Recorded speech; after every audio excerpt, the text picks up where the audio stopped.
That's right. That's the same round of applause that Jeff Keighley wanted to hear, but he couldn't because it was still a digital show. Listen, what a great week we had. Games. Lots of shows, lots of games to discuss. We have an outstanding panel tonight. Guys, thanks for being here. I want to thank everybody. I know it's still one of the last warm days we have here in New York. I want to say thank you to everybody. Please do hit that like button. Hit the join button right above the description. Please tweet it out. Hit the subscribe button. It's a lot of buttons, right? I feel like I'm giving you guys a lot of things to do. You're here to listen. I'm giving you chores. But listen, in all honesty, guys, please do consider hitting that like button. Please consider hitting that subscribe button. And right above that description is the join button. I will tell you guys this. Worked with the great JMatrix76 the other day, and we are really, really close to having the other podcast that I'm working on up and running, hopefully within 2 weeks. Within 2 weeks, we should be up and running. We put a lot of time into it last night. But I do want to say a lot of this can't happen without the amazing Mooch Maniacs, the guys that come and help this channel become what it is. The guys and girls, I should say, that help this channel become what it is. Let me just say this. I'm going to have a scrolling effect for you guys on this show and on the other show with all the Mooch Maniac members on there. But right now, I'm going to call you out one by one, and we're going to go ahead and have you scrolling in the future. But nonetheless, let me say thank you to Sir X-Man, JudaZuk, WoolleyGamer, Frostbite Slash, Zombilla Ice Cream, CustodsX, Damion, MumbleRanting Gaming, Tyson Web 509, All Round Gamer, TrueWiddy, Kn1ght Ripper7, Big Chuck 777, Alphonso Carter, Punkidish, the Great BRAP, Jamie, the Great Lady Foxfire. Our major Mooch Maniacs are Sergeant Salty Nuts, Supreme Samurai, Donnell Brown, Smokes 901, Tactical Gamer, that guy Smitty, 4-star General, Brian B, a.k.a. Delirium Blades, and our VIP Mooch Maniacs, Chilean, Fork Boy Gaming, Sean Slump Guy. Saw you, Sean. I see you in the chat. The Wise Old Gamer, your cup's on the way, Wise Old Gamer. Windingo Rex, Bryant Carter, the Great Marty Bison, MexJ88, Remarkable Knights, the Great Percolator 9000, and our honorable mentions, Humacast, we miss you, JWE316, Rated D Demonic, Rich Kreiser, Ice Queen Gaming, Wraith the Emperor, Mr. Twister, Wilmy Hood, and the Forever Mooch Maniac, Longshot 316. Guys, the Super Chat's working. BRAP, you're just too damn kind. He said the Super Chat's working. Let's go. PC's the best place to game. BRAP is going to get a lot of slack for that one. And the great Sir X-Man says, what? They're going to have your new podcast on. Well, yeah, we're working on it. I'm working on it. You guys will know plenty about it. I just got to throw a little snippet out there. Right? That's what we do as YouTubers. We throw a little snippet, and then we hope to God everybody comes to watch. That being said, let me get this amazing panel because I have a lot of topics. And one of our special guests always says to me, Mooch, I love your show, but you only get to one topic. That's a me problem. That's my fault. But I'm not going to do it tonight. We're going to get to more of them. Let me start with the one and only. You guys missed him last week, but he is here today, okay? He's here today, and I got to be honest with you. Maybe because it's Casual Friday. You know, in the office, sometimes you walk in, you see a lawyer all week long wearing a suit. Then you go in on Fridays wearing jeans and a button-down polo. You're like, what's going on? I think you're going to hear a different Xbox defense lawyer tonight with the Xbot 448. Xbot, we missed you yesterday, or last week, pardon me. But it is outstanding to have you here with us tonight. How are you? Yo, what's going on, Mooch? What is up, panel? And of course, what is up, chat? Yeah, Mooch, you know, because of work, I can't make it every single Friday, but it seems like planets line up. And then when I do come on, it seems like there's Halo to talk about. And I can't wait to get into it, man.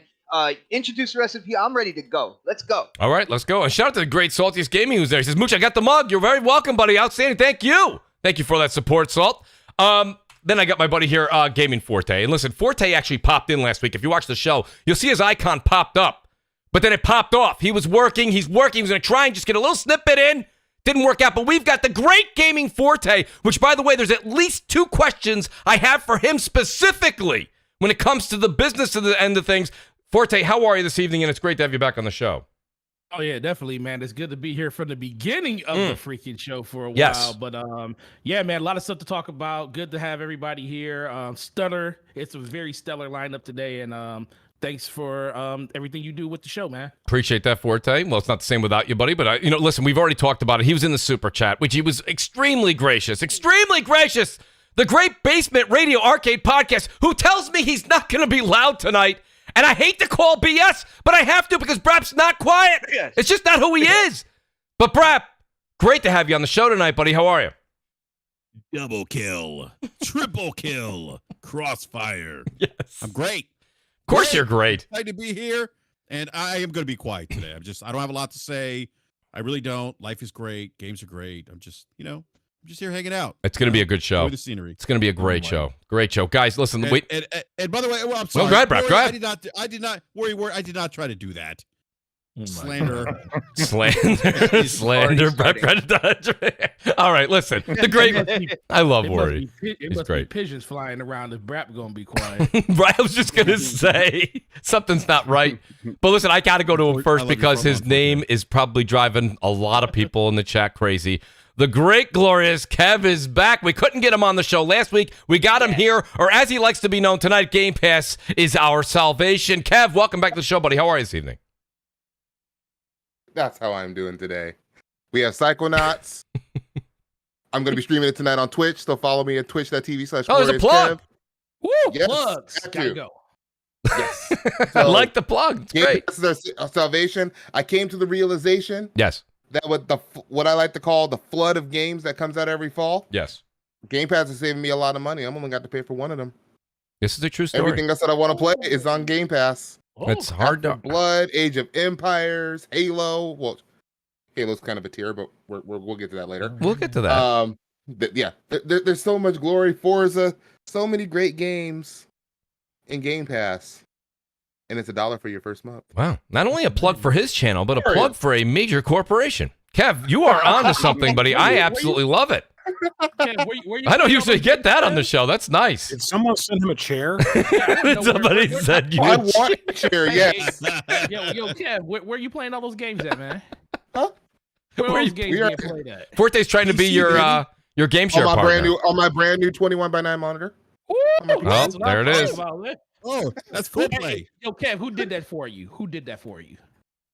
Are we praising Phil again? Are we praising Uncle? I'm just asking, who did that for you? Well, I went and got my own 21:9. Forte, I thought maybe you helped them buy it. No. Apparently not. I'm just plugging the Game Pass because people like the trash Game Pass. You got to hear some Game Pass positivity. Yes, There's that, so much Game. negativity yeah, about we Game Pass wanted to make sure community. that the teeter-totter was completely level this evening. So Kev is going to do his damnedest to make sure. Kev, thank you for that. I appreciate it. And then I've got my buddy here, Slow-Mo Backslap. Slow-Mo has been extremely opinionated this week, and I can't wait to hear what he's got to say. Slow-Mo, how are you this evening, buddy? I'm doing great, and Slow-Mo's here with all of his opinions have Yes. not been delayed. So there are no feature delays on my opinions. We're gonna have it all out tonight. We're gonna have a good time. Let's do it, man. Oh my god. Absolutely. I love it. And a man who's It's a great definitely show. not quiet. At a later date than what people The expect. man woke up this morning with that in his head. He woke up with that tagline. That's a good tagline. And this Yo, one. Slow-Mo, are your opinions gonna miss Black Friday? That's all I need to know. Oh. Jesus Christ. That's all Can I we need to figure know. out a man. way Listen, we would to not allow fix any slander or Slow-Mo Backslap. That man is a national treasure I- today. I completely agree, Forte. Absolutely. Slow-Mo will not be bothered at all on the panel this evening. He's completely, he's you can't touch Teflon tonight. Not- There's a reason why his nickname is Slow-Mo Backslap, by the way. Yes. oh Lord. We'll get into that. That's for the Crossfire After Dark, Brad. Let me get into, I got my buddy here, Worry Ward 73, which, by the way, if you guys think this is funny, just wait till you get a load of this guy tonight. He's going to be on fire. Worry, great to have you back on the show, buddy. I know your work schedule is always, it's spotty if you can make it or not, but I'm just enthralled that you're here for the entire 2 hours. How are you tonight, buddy? Hello, everyone. I'm here with co-op included and ray tracing. Looking forward Oh to that. man, So Dang. great. Not like this that man other chose game. violence. Halo, This man chose everybody. violence out the gate. That's the missing feature right there. How great is that? Great to have What, the Worry game? here. I mean, November 15th is the missing feature. November That's what she 15th? said. Oh. November 15th is the 20th anniversary, and somehow they missed it. With Mooch, I Well, think we're gonna people listen. gotta We're gonna talk get about listen. it. Now hold on, Kev. Hold on, Kev. everything. Kev, hold on. Hold on. You're It's all jumping. by design. It's Now all you, by design. Kev's been hanging out with BRAP for too long. He's already into a topic. Hold on, Kev. Now hold on.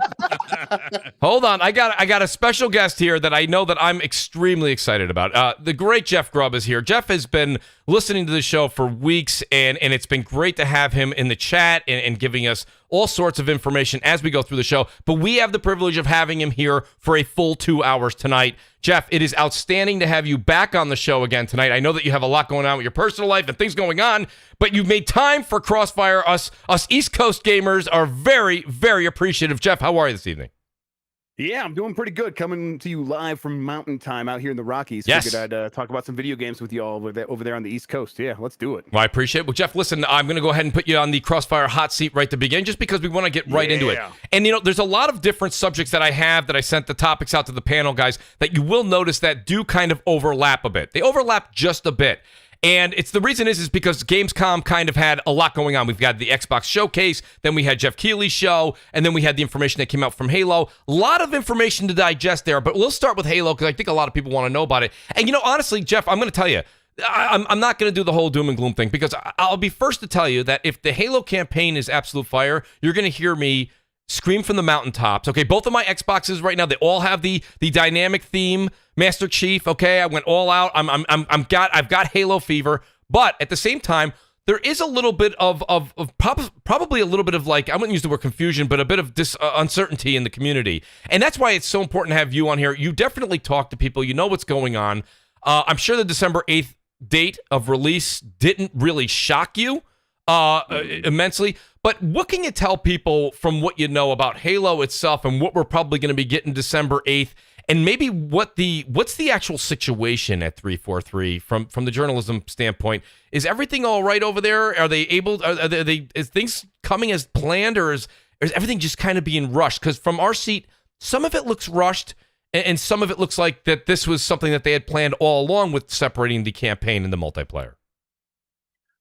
Yeah, I mean, you ask if everything's all right at 343, and of course it isn't. They're launching a video game, and so anytime you're launching a video game, you're tearing your hair out, your hair's going gray, you're losing your mind, you're working nonstop. It's a tough business to be in, and I think that's kind of like in general the sort of the tone I want to go back to, where it's like it's not abnormal for a game to feel like it's coming in this hot, because that's true for a lot of video games, and we're just gonna have to wait and see if this one happens to come together like some good games come together in the last few weeks. I mean, I always point back to that God of War documentary where 6 weeks out they thought the game wasn't very much fun, and then the last 6 weeks they brought everything together and everything clicked into place, and it turned into a game of the year contender for a lot of people. I would not assume that's going to happen here, but I'm not assuming anything right now. I'm at a point where, show us this game. I know you said you weren't going to show us a lot of campaign stuff, at Gamescom, and you didn't. So I'm still waiting to see what this thing even is. And while I find that confusing, and I do have uncertainties and doubts about the game because of that, I'm like, at a certain point, it's like I could just get into my own head and be anxious about this, or we could just wait and see what they do end up showing. And if it's good, it's good. If it's bad, it's bad. Oh well, hopefully we'll be able to find out before anybody spends too much money buying the game or whatever. Like, don't pre-order anything. Let's just wait and see. Is kind of where I'm at with this, and that's what we've been hearing all along, is that this game is tough for them. 343 is really trying to make it work, but it's going to be tough for them to actually pull it off. But it's happened before, so I don't want to assume that they can't do it. So let's wait and see. And once it's out, we'll all be able to judge it for ourselves. That's the Xbox. I'm going to go to you next. I think I'm waiting to dive in on. No, I think I just want to say what I think Jeff said. I completely agree with. I really do. I think that I myself didn't know that the campaign, and we're hearing the campaign maybe 6 hours. Jeff, is that kind of false or at least unknown at this point, or is that just a rumor? I feel like it would be tough to know for sure at this point, even with the leaks. That stuff's always I don't know uncertain. The leaks. I just saw a number saying a campaign of roughly between 5 and 7 hours. Taking the median. I don't know anything about the leaks, and I would like everyone to please refrain from posting them anywhere. But I mean that's. Go ahead, Jeff. I would have no idea. I do not know. I don't know if that's accurate. Who knows? Okay.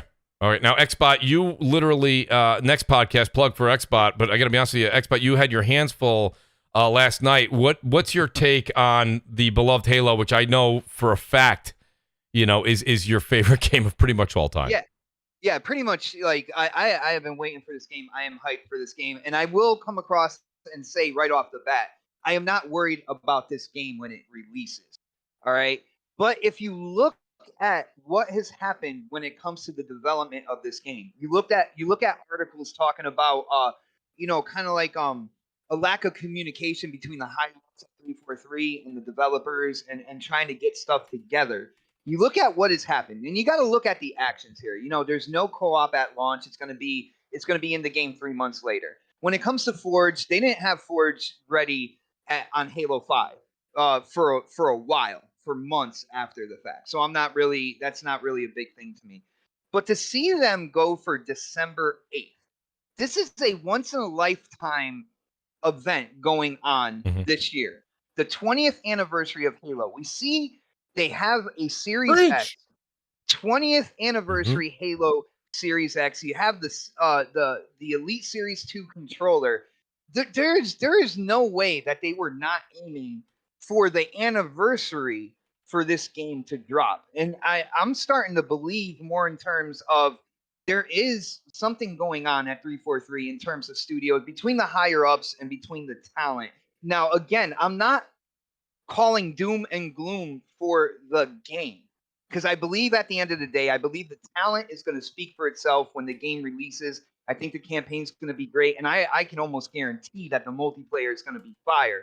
But the reason why this concerns me is Halo Infinite is basically a game as a service when it comes to the campaign and the multiplayer. You know, you're going to go through one arc. If you know anime, there's a show, but they have multiple arcs that go on through a show. This Halo Infinite is going to have one arc to it. But of course, there's a whole overlying kind of like show when it comes to Halo going infinite and moving forward. So if the higher ups and the developers aren't on the same page in terms of communication and stuff, what does that mean going after the game is released and future content down the road?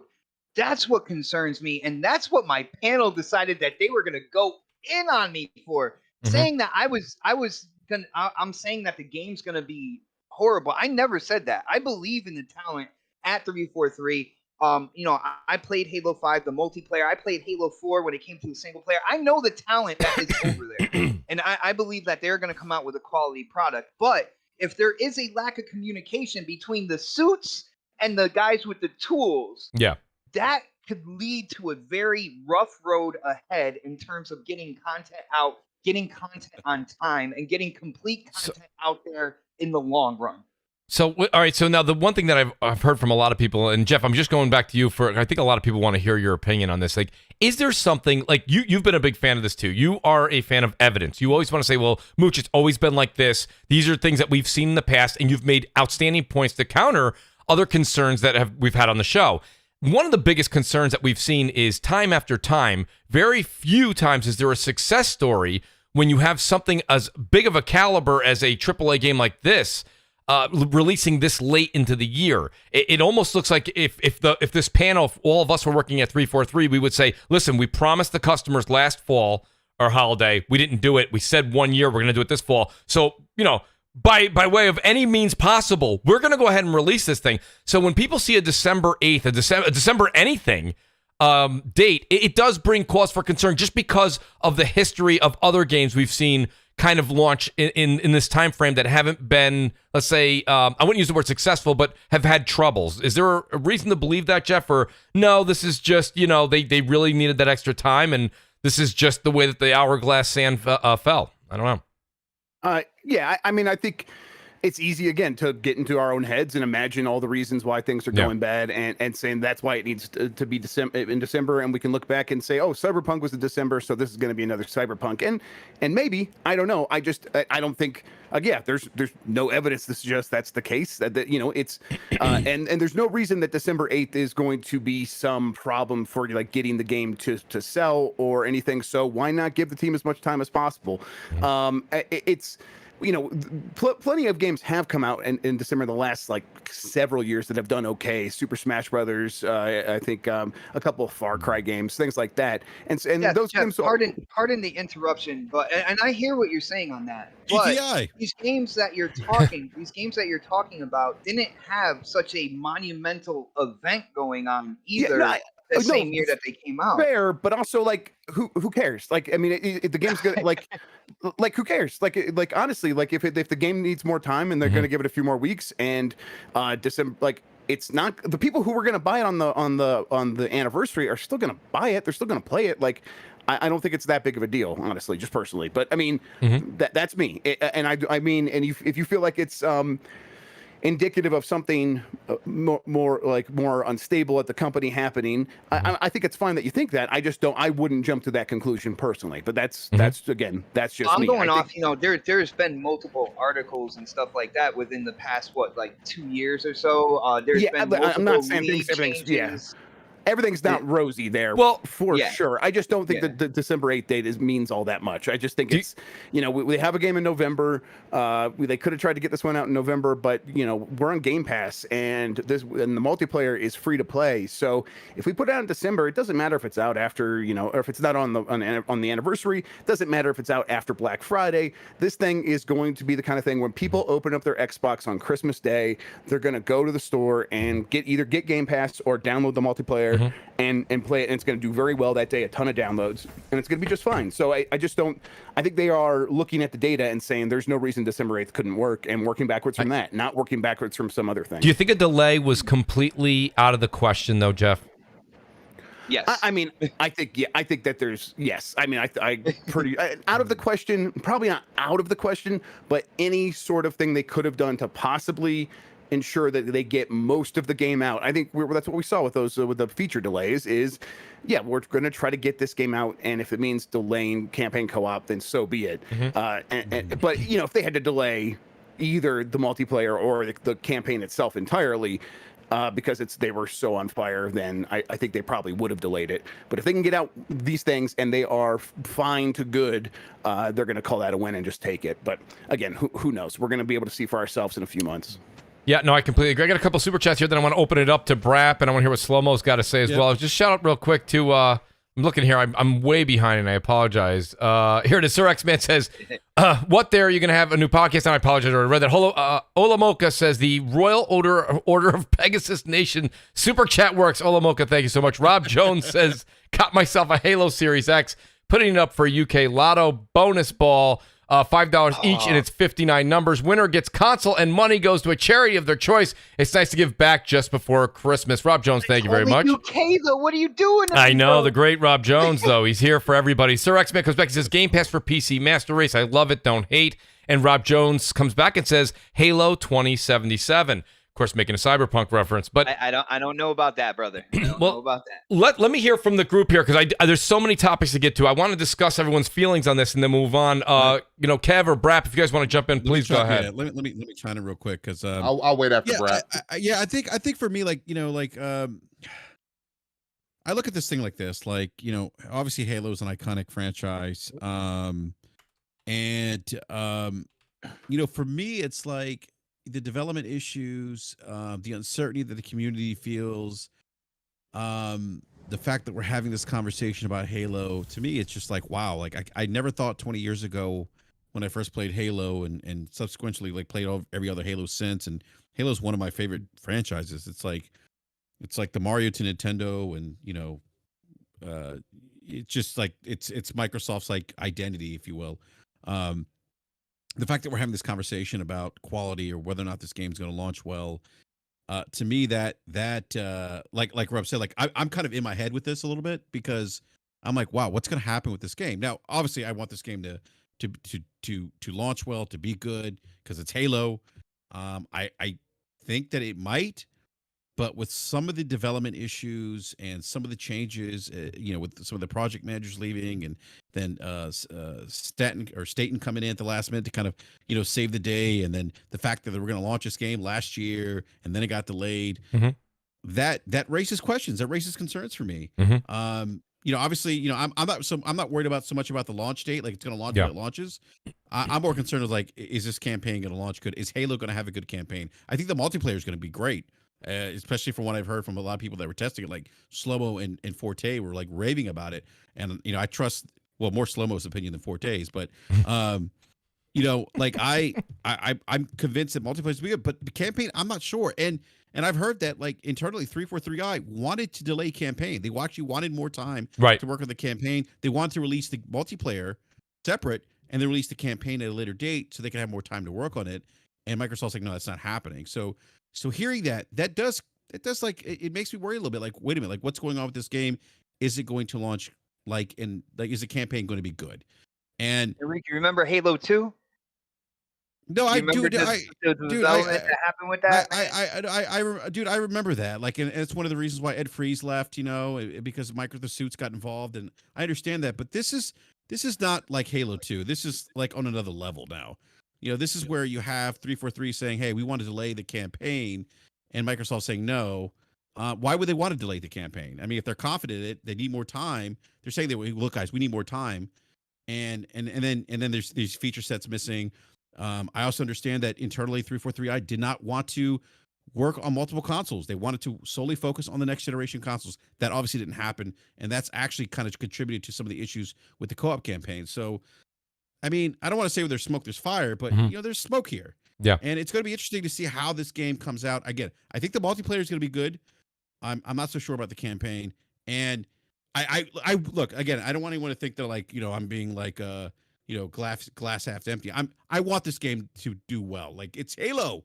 It's like I think what Jeff said is 100% accurate. But as much as I agree with Jeff, I also find a bit of concern with it. And the reason I say that, I'll explain what I mean. Jeff's right. When people open up their Xboxes this upcoming Christmas, they will either go to immediately put in their code for Game Pass, or download or buy Game Pass, or buy the game outright.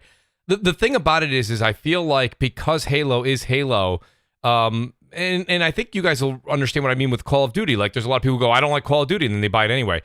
I think that a lot of us are looking forward to that next great Halo experience. And I'm hoping that Microsoft doesn't just rest on their morals and say, well, you know what? We know that everyone's going to go to this because that's what they do at Halo. And that's where it's concerning with leadership there, because if that's what they've already seemingly done that for me personally with Gears, they've kind of take a step back in Gears. And I don't think that the last few Gears installments have been all that great.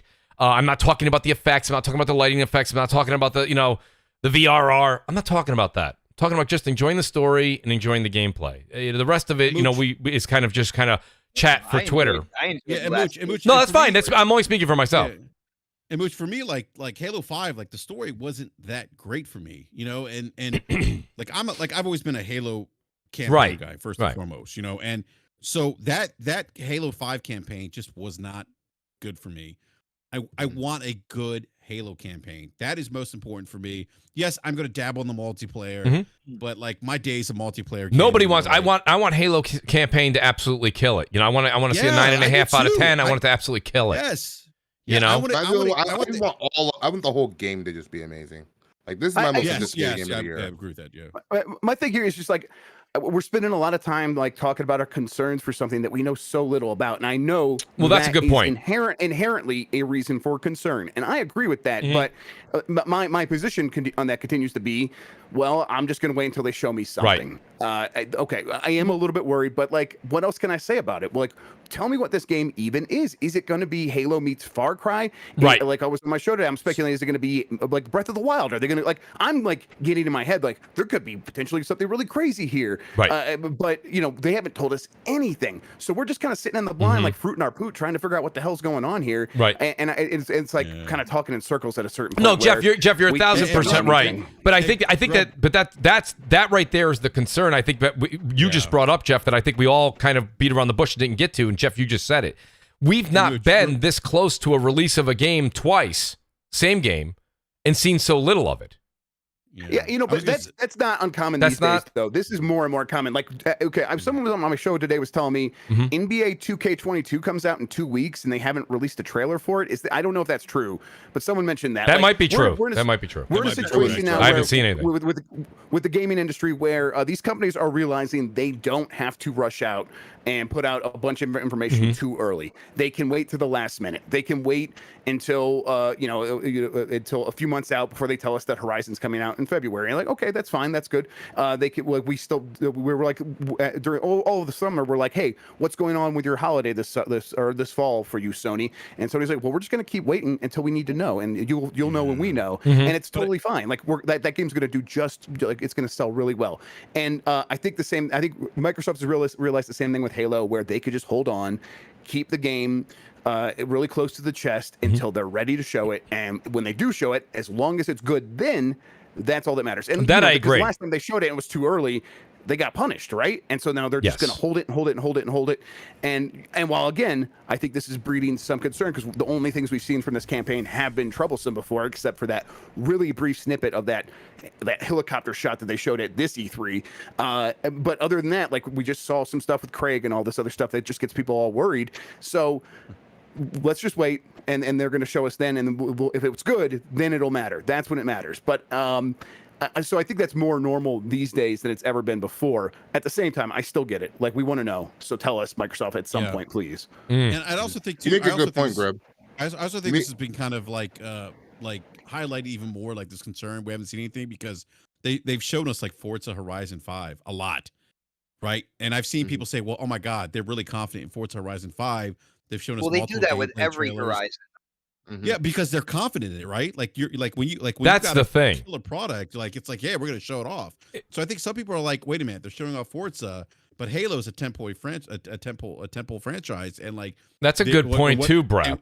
And what they're what people know Xbox as is Halo, right? Like like every Xbox I buy is because I want to play Halo. And I'm not saying everyone. That's the reson why everyone buys an Xbox. But I would imagine it's probably a big reason. Probably a reason. Probably why a good reason for a good Yeah. amount of gamers. And so, but I've seen that though, where people are like, okay, they've shown us Horizon 5. No, I'm sorry, Horizon. I'm sorry, Forza Horizon 5. Thank you. And they showed us multiple like gameplay trailers, and we saw this Gamescom thing. It's like, and then everyone's like, oh wait a minute, what about Halo? We haven't seen that.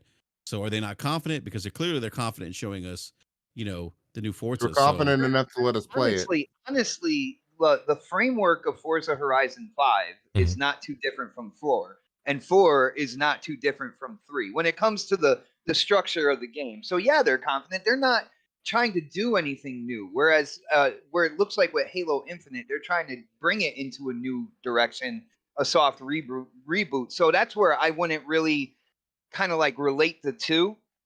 Because I mean, maybe it's related, maybe, but we don't know. We're just Right. reading into it a bit too much. Right. Yeah, I agree. But just because someone is doing something different doesn't mean that they can't show it. I don't think that correlates with confidence and where we don't know. To be clear, we don't know the confidence of anybody. We are all looking at it from the outside and assuming things again about the people's minds and states. There could be a million other reasons that we don't know about why they make these decisions. But I get the appeal of saying that they must be confident about Horizons and therefore they're not confident about Halo. I think there's a good chance that they're not confident about Halo, but maybe it's not necessarily that they're not confident about the game.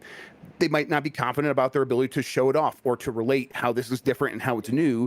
And they screwed it up before. We know they screwed it up before. So I think we just don't know exactly what this means. Or they're concerned that if they do show, like, say, another 10-minute clip of gameplay, that there will be a meme that will come out of it. Because if you look at what happened last year, like, clearly they show that not knowing the state of Craig's face, or not really taking a deeper look at the pop-in, the bag draw distance, things like that people picked it apart and were like, yo, this isn't good enough for the monsters to eat monsters for breakfast, or whatever the tagline is. Right. And so, like, they're probably at the point where if we're going to show it again, we need to make sure that there's nothing that anyone could pick apart in this.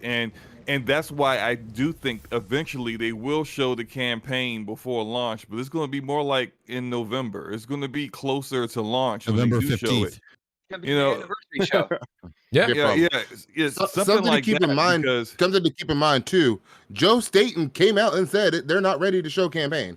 He flat out said it's not ready to go. It needs more polish. So. He said that a lot of weeks game ago. is at right now. If that game's coming out December 8th, right now is at a point where if it's all hands on deck and they're trying to get the game to that final polish, that's where they would be right about now. Where the game, they could show something, but it's like it would have to be a vertical slice. They haven't had a reason really to put together a vertical slice for 2 years now because there haven't been many trade shows. So they're probably just like, let's just keep getting this game finished, and then once it's finished, or close enough to the point where you can notice the polish, then we could put something together and explain what the game is. Then I think that might have been the plan all along for this game. But again, I'm guessing. We don't really know. And the point is, the real overarching point here is, all of this concern, one way or the other, or optimism or pessimism, is going to be meaningless when the game comes out, because that's when we'll actually know. And no, I agree. I really do. And also, you know, we're going to be able to know for like a really low price, right? If you have Game Pass, go try it for yourself, and otherwise don't pre-order it. Like right now, it's like don't pre-order this game. That would be madness, I think. Like we know nothing about any it. video game. Yeah, don't pre-order any video game. Of course, yes, but like for some reason you're the kind of person that wants to do that. The multiplayer is free, so don't. Yeah, like you'll just get that, and then the other game is going to be on Game Pass. You know, try a free code, try it, see what other people think. All your friends are going to be playing it. They'll tell you. Just wait and see for yourself. Yeah, dude, I don't understand. This is one of those moments where, and why I praise Game Pass like this. Don't pre-order this game. Just use Game Pass. It's $1 for the first month. If you don't like the game, or if the game comes up all messed up, you only lost $1. Like, this is one of those moments where, as much as people trash on Game Pass, use it to protect yourself right now. Yeah, and don't get me wrong. I think you know, there's a lot of different ways. I think Jeff's Game Pass like a condom. I think Jeff's point it strikes a little bit more at home for me than Kev's point. I mean, I get the whole Game Pass thing, but I think, and especially, I'm going to turn the microphone over to Worry in a second. Coming from like the era we grew up in this and that, you know, we went through the whole debacle with not having the gold seal of quality that Nintendo put on their games after a while when the whole thing happened. You know, when you get to a point where you're like, it doesn't matter, it's just going to be in Game Pass, it's just a $10 1 month fee or a $1 trial fee. Listen, you're watering down the brand. You know, even saying that, like if that was my brand and you were like, well, you know, Mooch doesn't make a great pizza and he's giving it away, the first 150 people get a free slice. You know, it's like, well, we'll try it, and if it makes me throw up, you know, so what? It was free. Like, I mean, that's not what I'm trying to say. No, but either. I mean, that's what it sounds. It's what it sounds like. And the thing about it is what we're saying is that this is not a Sea of Thieves. We're trying something new. This is a bona fide winner. This is a bona fide franchise seller. It's like, I think Xbot even said it. Majority of people, a lot of people, go out and buy this console for this particular game. So the thing about it is that I do think that Jeff's right. The concern, all that. I'm not trying to add more concern. I'm just saying to you that, like, I don't necessarily always just think that it's okay because of Game Pass. That doesn't make anything okay. No, not you. No, that's what Kev was saying. Yeah. No, that's not what I was saying at all. What I was trying. Yeah. What I was trying to say is skepticism is healthy. I'm okay with being skeptical. I'm skeptical about all things in this industry. I hear you. I'm skeptical of my OnlyFans. So knowing that you're skeptical, don't pre-order the game. Try it on Game Pass. If you love the game and it turns out to be great, buy it. And that's how I treat most of the games on Game Pass. Yeah. I treat it like almost like a glorified demo, because I've dealt with so many broken bad games in the past. I'm still having flashbacks of Arkham Knight. I bought that. I pre-ordered it on PC, and I'm still having flashbacks of it. Battlefield 4, broken. MCC when it first came out in 2015. Yeah. Like, all of that has contributed to, like, I'm not pre-ordering anything. Game Pass games should not launch broken. They should. There is no reason in 2021 with all of these games coming out that you are always competing, that games should just launch completely borked. Well, I mean, Kev, as a consumer, protect yourself with something that's like the point. I think too. I think that the people don't think about it in terms of like what's going to be good or bad for the game. They think about what's good for them. You know, it's about their own bottom lines and their own wallets. True. And the point is like, if you hate a game, you could find out really, like, you don't have to just assume you're going to hate it. You can actually try it and see for yourself, and you might end up liking it. Yes. But I also appreciate what you mean, Mooch, when you say like, oh, like you don't want to have people to just be like, it's on Game Pass, so we don't really care about the quality. And I don't think that's what most people think. Most people want the games to be good. They want to feel like they're getting their money out of Game Pass. And if this game comes out and it's a problem, I think it'll hurt a little bit less if it's cut on Game Pass, or when it's on Game Pass and you're like, okay, at least I didn't spend a lot of money on there. It will still be a travesty for Microsoft. Like it'll still be a real big problem for them. Like they're not gonna be able to escape that. Game Pass isn't gonna help there. So, you know, and I wasn't gonna jump to this, but one of the discussion pieces I have in here, and it does kind of change subjects just slightly. I just want to talk about it quick. And by the way, we can get back to that because I want to hear Worry's take on Halo 2. But Jeff, you brought up a good point, and Kevin brought up a good point. And I do have to. I call it the Game Pass effect. And you guys can go ahead and say what you want. I agree with what you guys just said, Jeff, especially what you said. If something happens with the game and it's not so great, you have less of that pain because you paid less for it. I get that. But now you see things like Sea of Thieves, and you even see Mr. Staten himself coming out and saying, this is a 10-year plan. This is a 10-year game. So why not launch this thing now? Remember he said we contemplated delaying it. And we're like, well, why? We've got enough of it out there ready to go. What we're starting to see, just from a customer standpoint, standing back, this isn't about fanboy or this or that. It's just that you're starting to see games launching into Game Pass that are not complete, and you're even hearing the developer say, it's not exactly where we want it to be, but it's a 10-year plan, so we're going to go ahead and just launch what we have, and it'll grow as it grows, as we continue to add content. Now, if that's the plan all along, I guess that's fine, but you're seeing things like Sea of Thieves that now it's a critical success, but it wasn't when it came out. It was very bare bones. It was we were in the ocean, we were in the sea, and there was no fish. There's a lot of things that you have here. Now you have a game that's coming out, and there's no co-op. People were upset with Halo 5 because there wasn't split screen. Now there's no co-op. Period. It seems like we're regressing, and we're not getting better. And that's the thing. Is it necessarily just a feel through the developers that are invested in Microsoft's first party, where they don't mind because they have the extra time and management's allowing this, or is it just this is just bad luck for these two particular companies? Launching. I think it's we're seeing a pattern where one definitely exists, but I think we are pointing it and saying this is because of Game Pass. And I think if you look to the recent history of games, it was going this way anyhow. Destiny was not in Game Pass when it launched, and when it came out, it did not feel complete until we got the Taken King. I agree. That's the kind of thing that was happening over and over, and games were like, listen, let's just get out there, get started, see if we can build up an audience slowly. I mean that's what the path is for a ton of free-to-play games, and free-to-play games have nothing to do with Game Pass. It was going in that direction anyhow. I think what Game Pass does is it puts a infrastructure around it in terms of how do we make money from the way the industry is going anyhow, and ensure that then other kinds of games can also still succeed. Because if everything's just going to be these basically early access unfinished games trying to build an audience slowly over time, well, for one, let's ensure that there's an audience there. Try those if they are going to cost $60, right? Because if you're going to do that anyhow, let's see if we can actually give them a chance to succeed. And therefore Game Pass. But then also Game Pass ensures that we're going to get a certain amount of money that we can then spend on the kinds of games that people were kind of ignoring. People were ignoring shorter story-based games, things like that. The people were talking about the single-player campaign going away from a lot of third-party developers. Yes. Like Game Pass gave a way to ensure that stuff can keep getting made. I agree. just think that I feel like while Game Pass might feel like it is the culprit here, I actually think it's part of the solution. But the I like that rebuttal. I like that rebuttal a lot, actually, because you did show the other side of the coin. Where one, you can make an argument where I did.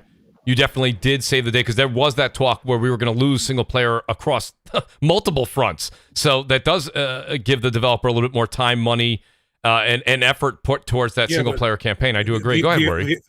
The only front that happened on was Xbox. Nobody's losing single player games anywhere else. They're making great single player games that are extremely successful everywhere else. They're also making great multiplayer games everywhere else. They're also making great service-based games everywhere else. So third-party publishers problem is you're trying to games for many years. You're trying to turn Halo into Destiny. Destiny was born as games as a service. Halo was not. They're trying to turn Halo into that because they want that Destiny money. That's all it is. That's the problem they're having. Also, the trailer that they showed of the campaign, anybody listening to this podcast now, forget us on the panel, anybody listening to this podcast, if one of us showed you that demo of the campaign before they showed it and said, what do you think? Not one person would say, go ahead and show it. Why did 343 not know this? Also, Joseph Staten called in to fix Halo. He was also called in to fix Crackdown 3. How did that work out? So I don't understand what's going on at 343, especially after Halo 5's campaign, where they took large swabs of the lore and just threw it away for dramatic effect. So if you're a Halo fan and you're a Halo fan that likes campaign, I don't know what's going on. I'm cautiously optimistic, but I don't have any doubts that single player games can't be made. I just think either Microsoft doesn't really want to go all in with single player because they want that games as a service and they want that recurring revenue and they want that recurring subscription to where you have to limit the campaign to keep people coming back for more, or they have a talent issue where they just can't get this stuff out the door. Either way, the only thing I can do is wait and Right. hope. Right. You know, Worry, I hear what you're saying with all that, but me as a Halo fan and a Destiny fan, I feel like this direction that they're going with Halo can definitely work, and I'm interested to see when it comes to the added story content. Again, I also watch anime, so I know about arcs within a story. And to see Halo Infinite coming in as an arc with an overlying story over it, and then here, you know, having story kind of evolve into that, having new arcs develop, and me being a Game Pass subscriber, getting all that with my subscription, I'm interested to see how 343 will do that as opposed to Destiny. Because when Destiny came out with expansion, you can see they just showed an expansion that's coming out in February, and it literally broke the internet. You know, and people that weren't in it are coming to it. Look what they showed. They showed an expansion. They showed DLC. They showed new campaign footage for that expansion, new weapons, new gameplay. Why can't Halo show campaign? How could they show a DLC and have more content to be shown to get people excited? But for some reason, 4 months before launch, we're still waiting on campaign footage because they can't quite figure out. Let's be more real. about the structure that you were talking about and how you're opposed to the games as a service, where I can see it working as long as everybody is on the same page when it comes to it, man. I'm opposed to taking something that isn't a games as a service and shoehorning it into a games as a service. I'm opposed to seeing that not work. I'm not saying it won't work, but this idea that stories can't have arcs unless they continue on and on. There are plenty of great movies and great games that have beginnings, middles, and ends and great story arcs that are then evolved with DLC over time, and they do incredibly well. I don't see why Halo can't do that. I don't see why we can't see a snippet of gameplay 4 months before launch. I don't know why we can't figure out co-op. I don't know why we can't figure out how to get basic features in there like ray tracing at launch. So again, either you're Leslie Nielsen standing out front of a burning building screaming, "Nothing to see here, move along," or there's something going on. I don't want it to be bad. I'm an old Halo fan. After Halo 5, that story was so bad. They actually ignored it was so bad. It just wasn't. It wasn't. If you're a Halo fan and you know the lore, if you know the lore of Halo and you play that game, they ignore basic Halo lore in one part of that game. Like what? Give examples, bro. Like when Master Chief's helmet gets cracked. Go back in the lore. That would never happen. Compare the armor of Master Chief and the rating according to the lore and Locke's armor. They put that in there for dramatic effect. They threw out the lore. It's like making a Star Wars film and saying, you know what, lightsabers, we don't really want them to cut things because we just don't like that. So let's make them just, you know, these little foam things for the hell of it. Well, there's a whole bunch of lore before that you can't ignore, and that's what they did. That's the problem I have with 343 when it comes to campaign. As far as multiplayer, I'm the wrong person to be asking. I'm not a multiplayer fan. I don't play multiplayer. As far as campaign, I think there's a huge issue. I really do. And I don't want there to be. No. I don't want there to be. Yeah, I think that's the key thing that I want to take away from this. And the more and more that I hear what Jeff was kind of describing and what Xbot was saying and Worry's concerns, I'm wondering with this 10-year plan, if I'm not going to go ahead and say that Halo's going to duplicate what Destiny's doing. But if in fact it's a shorter campaign and it is a little bit more where they're going to be giving us, you know, every 6 months or every 12 months, this new added content like Destiny's doing, it may be in that realm. And that's for some people that kills the traditional Halo lore, that whole like feeling. I would say, my bad, Mooch, but when it comes to, and we're talking about added content before even the source game comes out. But if I'm looking at this properly, again, a lot of people are comparing it to Destiny. I even said in terms of the expansions that, you know, Destiny comes out with. And I did that for the hype that surrounds when that new story content is coming out. But what I think is going on at Xbox and with 343, first off, I think the story content is going to be a lot bigger than what Destiny does in terms of their expansion. We always get hyped for it, and then when we dive in, it's like, wow, that really wasn't a lot. Like a lot of it is the whole season pass thing that continues the story within that year. So the actual, unless it's Forsaken was a huge kind of like expansion. But other than that, why do you think that it's going to be like this bigger? Yeah. Why do you think it's going to be bigger? Well, first off, because it's a different studio, and the way that I'm looking at this, I'm also being hopeful as well. when it comes down to it. But I feel it's a different studio. I feel like they have a different plan when it comes to this. Now, of course, at the end of the day, it's all about making money, right? It's all about making money. But with Bungie, it's all about making money with that one game, right? So you have the expansions that cost money. You have the season passes that cost money to get in every single season, or you can get like the packs or whatnot, right? But with Xbox, again, it's about Game Pass. It's not all levied on one game. It's levied on an entire library of games to bring subscriptions in. So with that being the case, I feel like there's a different mentality when it comes to developing expansion and story with Destiny as opposed to what might be going on with Halo Infinite.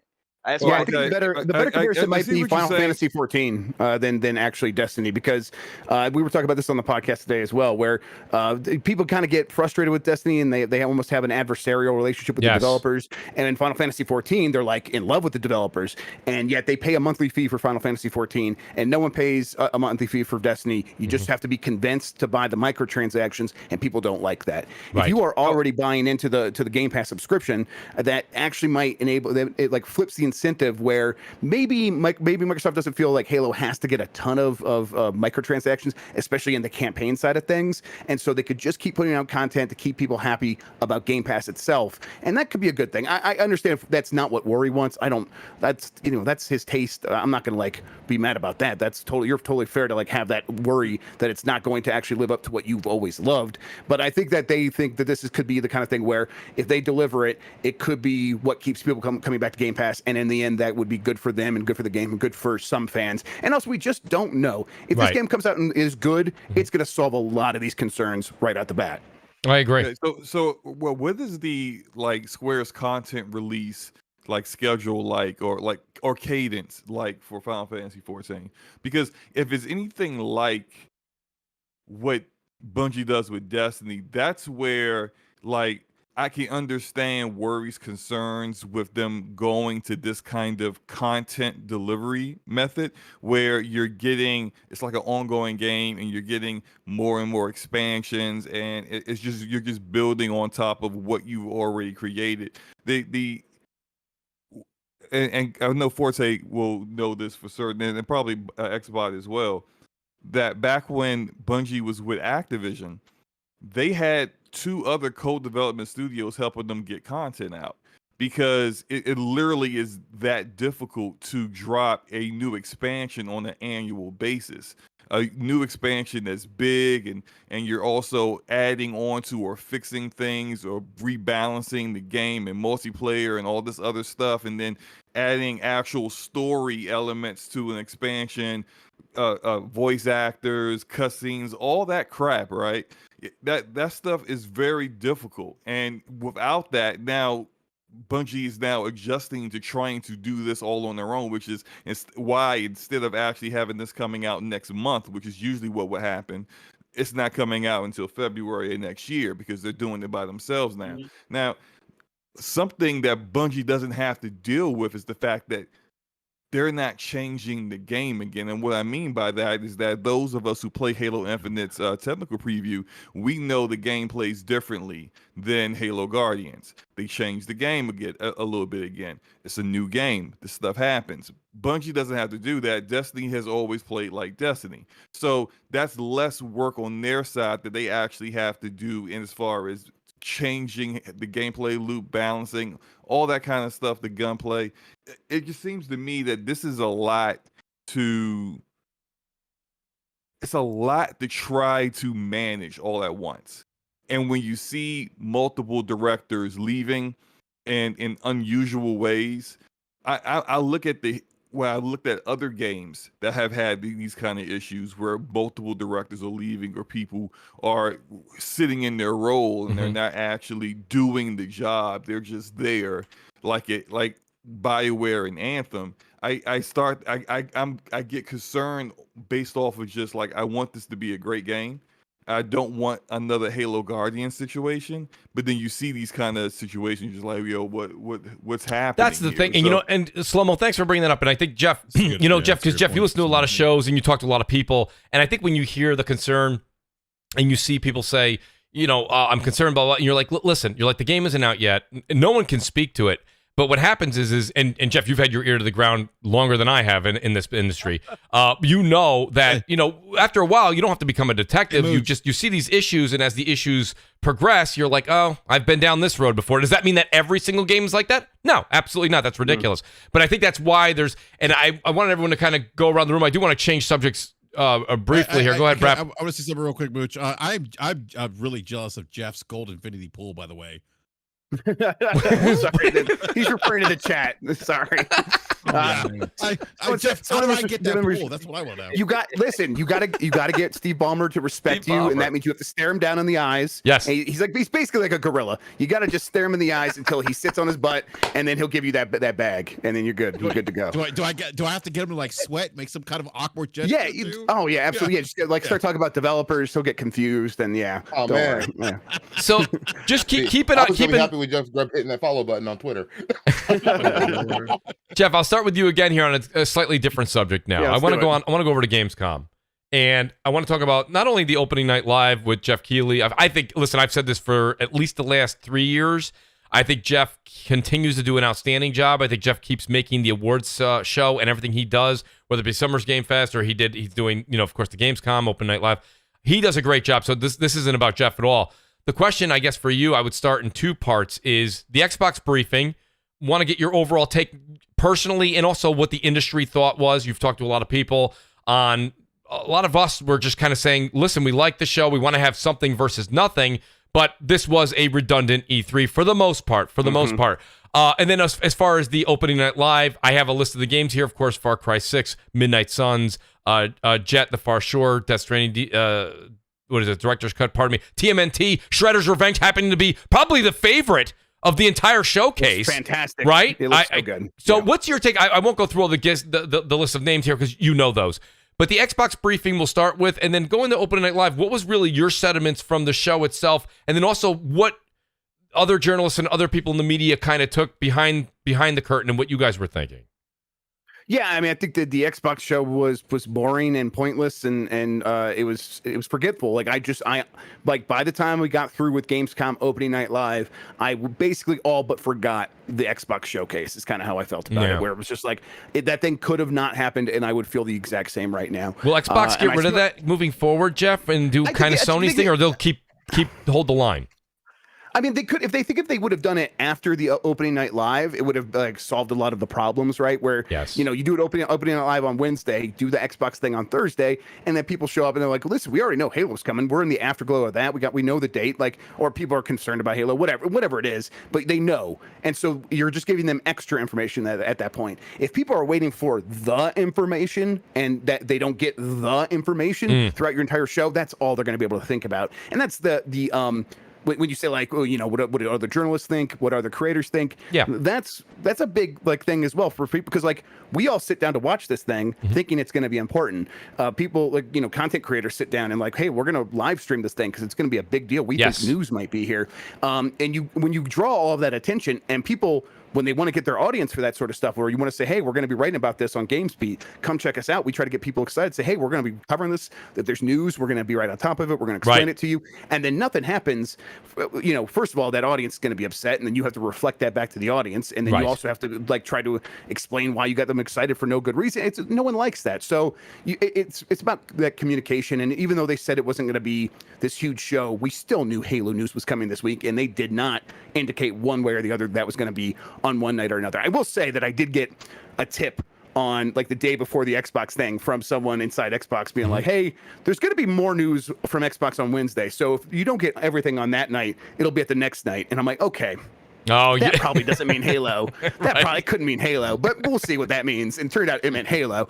But it was just, people don't want to feel like their time's being wasted, and that's how I felt about the Xbox show, where you're wasting my time here. That's kind of a cardinal sin. We're all very busy, and especially when you get us excited about something, it's like, we know Halo news is coming. Don't get us excited and waste our time. That said, opening night live was really solid. I don't know. other than the fact that he's friends with Kojima, I don't know why you end with Death Stranding director's cut, but whatever. It was still a good show. I had a good time. Because there was a lot of Kojima. Yeah. I know. I think I might be. And honestly, I kind of respect that. Like, Keely's just like, yeah, I'm putting together this big thing where like certain companies are going to pay me 6 figures just to get into the show because there's so many other big games there that I'm drawing that much attention that if you get in there, you're going to get a lot of eyeballs on you. And I saw like people like streaming some of those games that paid to be in that show. It works, but I'm still going to end this show. I'm Jeff Keighley. I'm still going to end this show with my friend's game because that's who I am. And I'm like, okay, Jeff Keighley, I respect that. Good call. Now, Jeff, I want to get to the rest of the panel. I do have another question for you, Jeff. I have a couple super chats here, and everyone's reminding me. Mooch, the super chats. Shout out to Royal Boyle 78. He says, "What's good, CrossFire? Happy Friday to my guy Mooch, the panel, and of course the good people in the chat. Here's to an amazing show, Royal Boyle. Thank you so much." Sir X-Man says that's why xCloud is coming out for older consoles before Halo Infinite releases, so everyone can play together, including on PC. I'm telling the truth. Sir X-Man, you always tell the truth. Shout out to Quick Killings. He says Forza is getting shown off because Playground has a great track record. Compare it to 343 with MCC and 5. One gets Building Faith and the other isn't. So Quick Killings, we discussed that a little bit. Shout out to Tubbs Gaming. He says, what about the physical disc for collectors? What's on the disc? Only single player and everything else is online DLC. All for the low price of $60, ? And if that's the case, what about future DRM? That's a great question. I mean, Jeff, I don't know if you have an answer for that. He's saying basically and he's going back to the Halo conversation we were having a few moments ago, saying that, you go out, you say, I don't have Game Pass, I'm going to buy this game, it's $60, and that's a physical. What happens to then again, I got to be honest with you, before I even pass it to Jeff, it kind of sucks for you, but the point of the matter is, that's everything, right? DLC, for the most part, it's always digital. So, Tubbs, I feel for you, but that's where we're going. Yeah, just let it get cracked. Let the hackers do their stuff. They'll crack these things open and put them all online. And don't ever, if you're a collector, don't ever open that physical disc. Just go get the Game Pass version then, or whatever. I guess if maybe you don't have Game Pass if you're a physical collector, but if you're a physical collector, I don't know why you're opening the game in the first place. Just like keep the game there, go play the digital version, and then you're good to go. It's good. Like the future DRM. Yeah, the hackers will solve that. We'll yell at Microsoft, but it does suck. Like, there's no excuse. Microsoft should make sure that DRM is not a problem so that 10 years from now, we're not dealing with these things. But that's everything. You're right.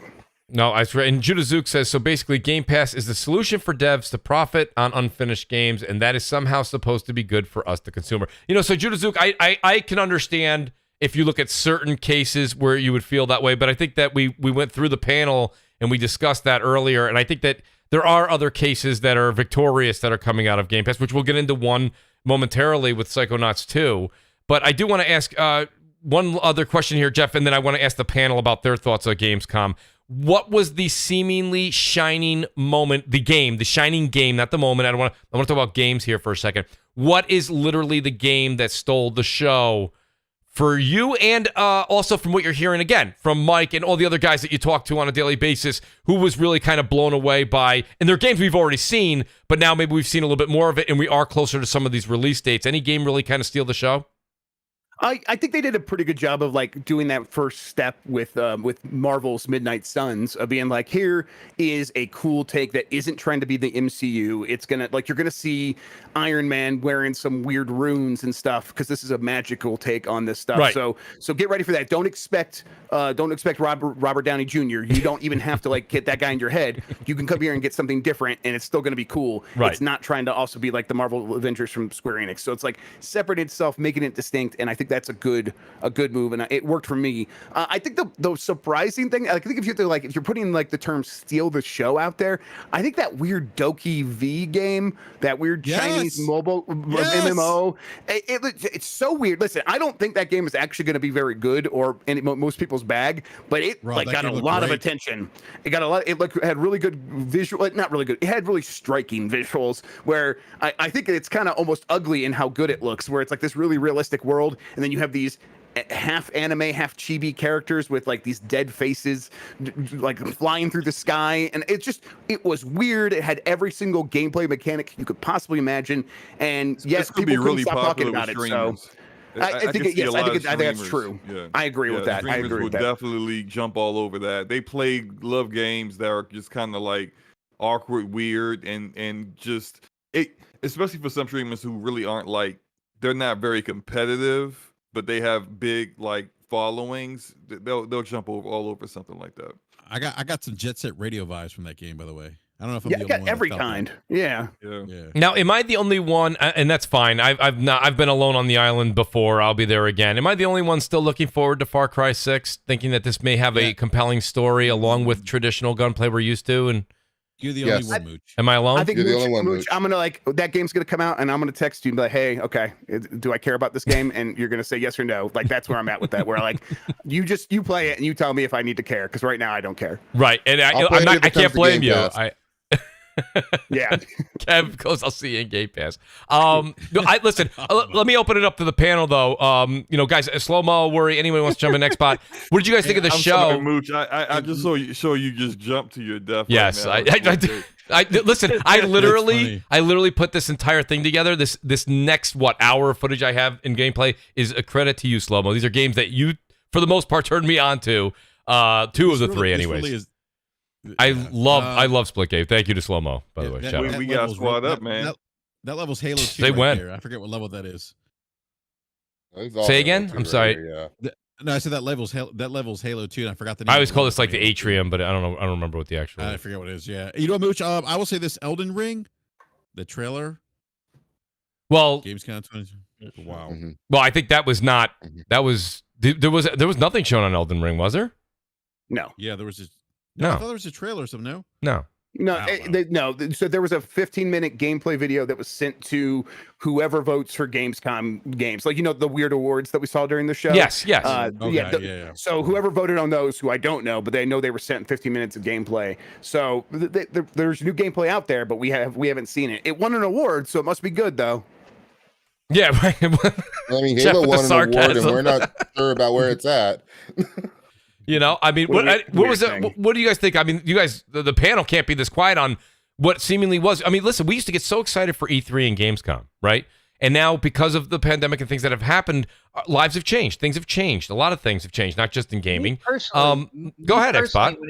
When it comes to Gamescom, and this is something we talked about on next podcast as well, because we were talking about the Xbox kind of like showcase and everything, and we were kind of reminiscing back. I think it was like 2015 where Xbox really went all in on a show for Gamescom. And, you look at what Gamescom is, and it's pretty much the biggest kind of like gaming expo conference in Europe. Yeah. It's the biggest one. Yes, in the world. Actually, like it's gate before the pandemic. It used to get crowds like that was or something like that. Yeah, Personally, I feel like E3. Yeah, it was the biggest. I feel like it should get more of an E3 type kind of like presentation when it comes to the studios that are showing their games and stuff like that. Like we were, I think across the board on the panel when it came to the Xbox show, there was nothing higher than a C in terms of rating, just because there was some cool stuff in there, and of course Forza Horizon 5 looks fire every time they show something new. But when it comes down to it, it's just like it feels like almost like the redheaded stepchild between between E3 and I just wanted to get more love and kind of like the last respect. Time an Xbox, I think you called it. I thought it was 2014. Love, though. The last Gamescom that I really cared about was when Xbox announced that they had a timed exclusive for what was it there? The Tomb Raider game there. Rise of the Tomb Raider. Yeah, that was the last time I tuned into a Gamescom, and I walked away being like, "Wow, that's something I didn't know. I had no idea. I was flabbergasted." Right. Every other Gamescom since then, it's not that we haven't seen maybe something new or a little bit more footage of something we knew that was coming out, but it's always been kind of just a repeat of E3 at its very best.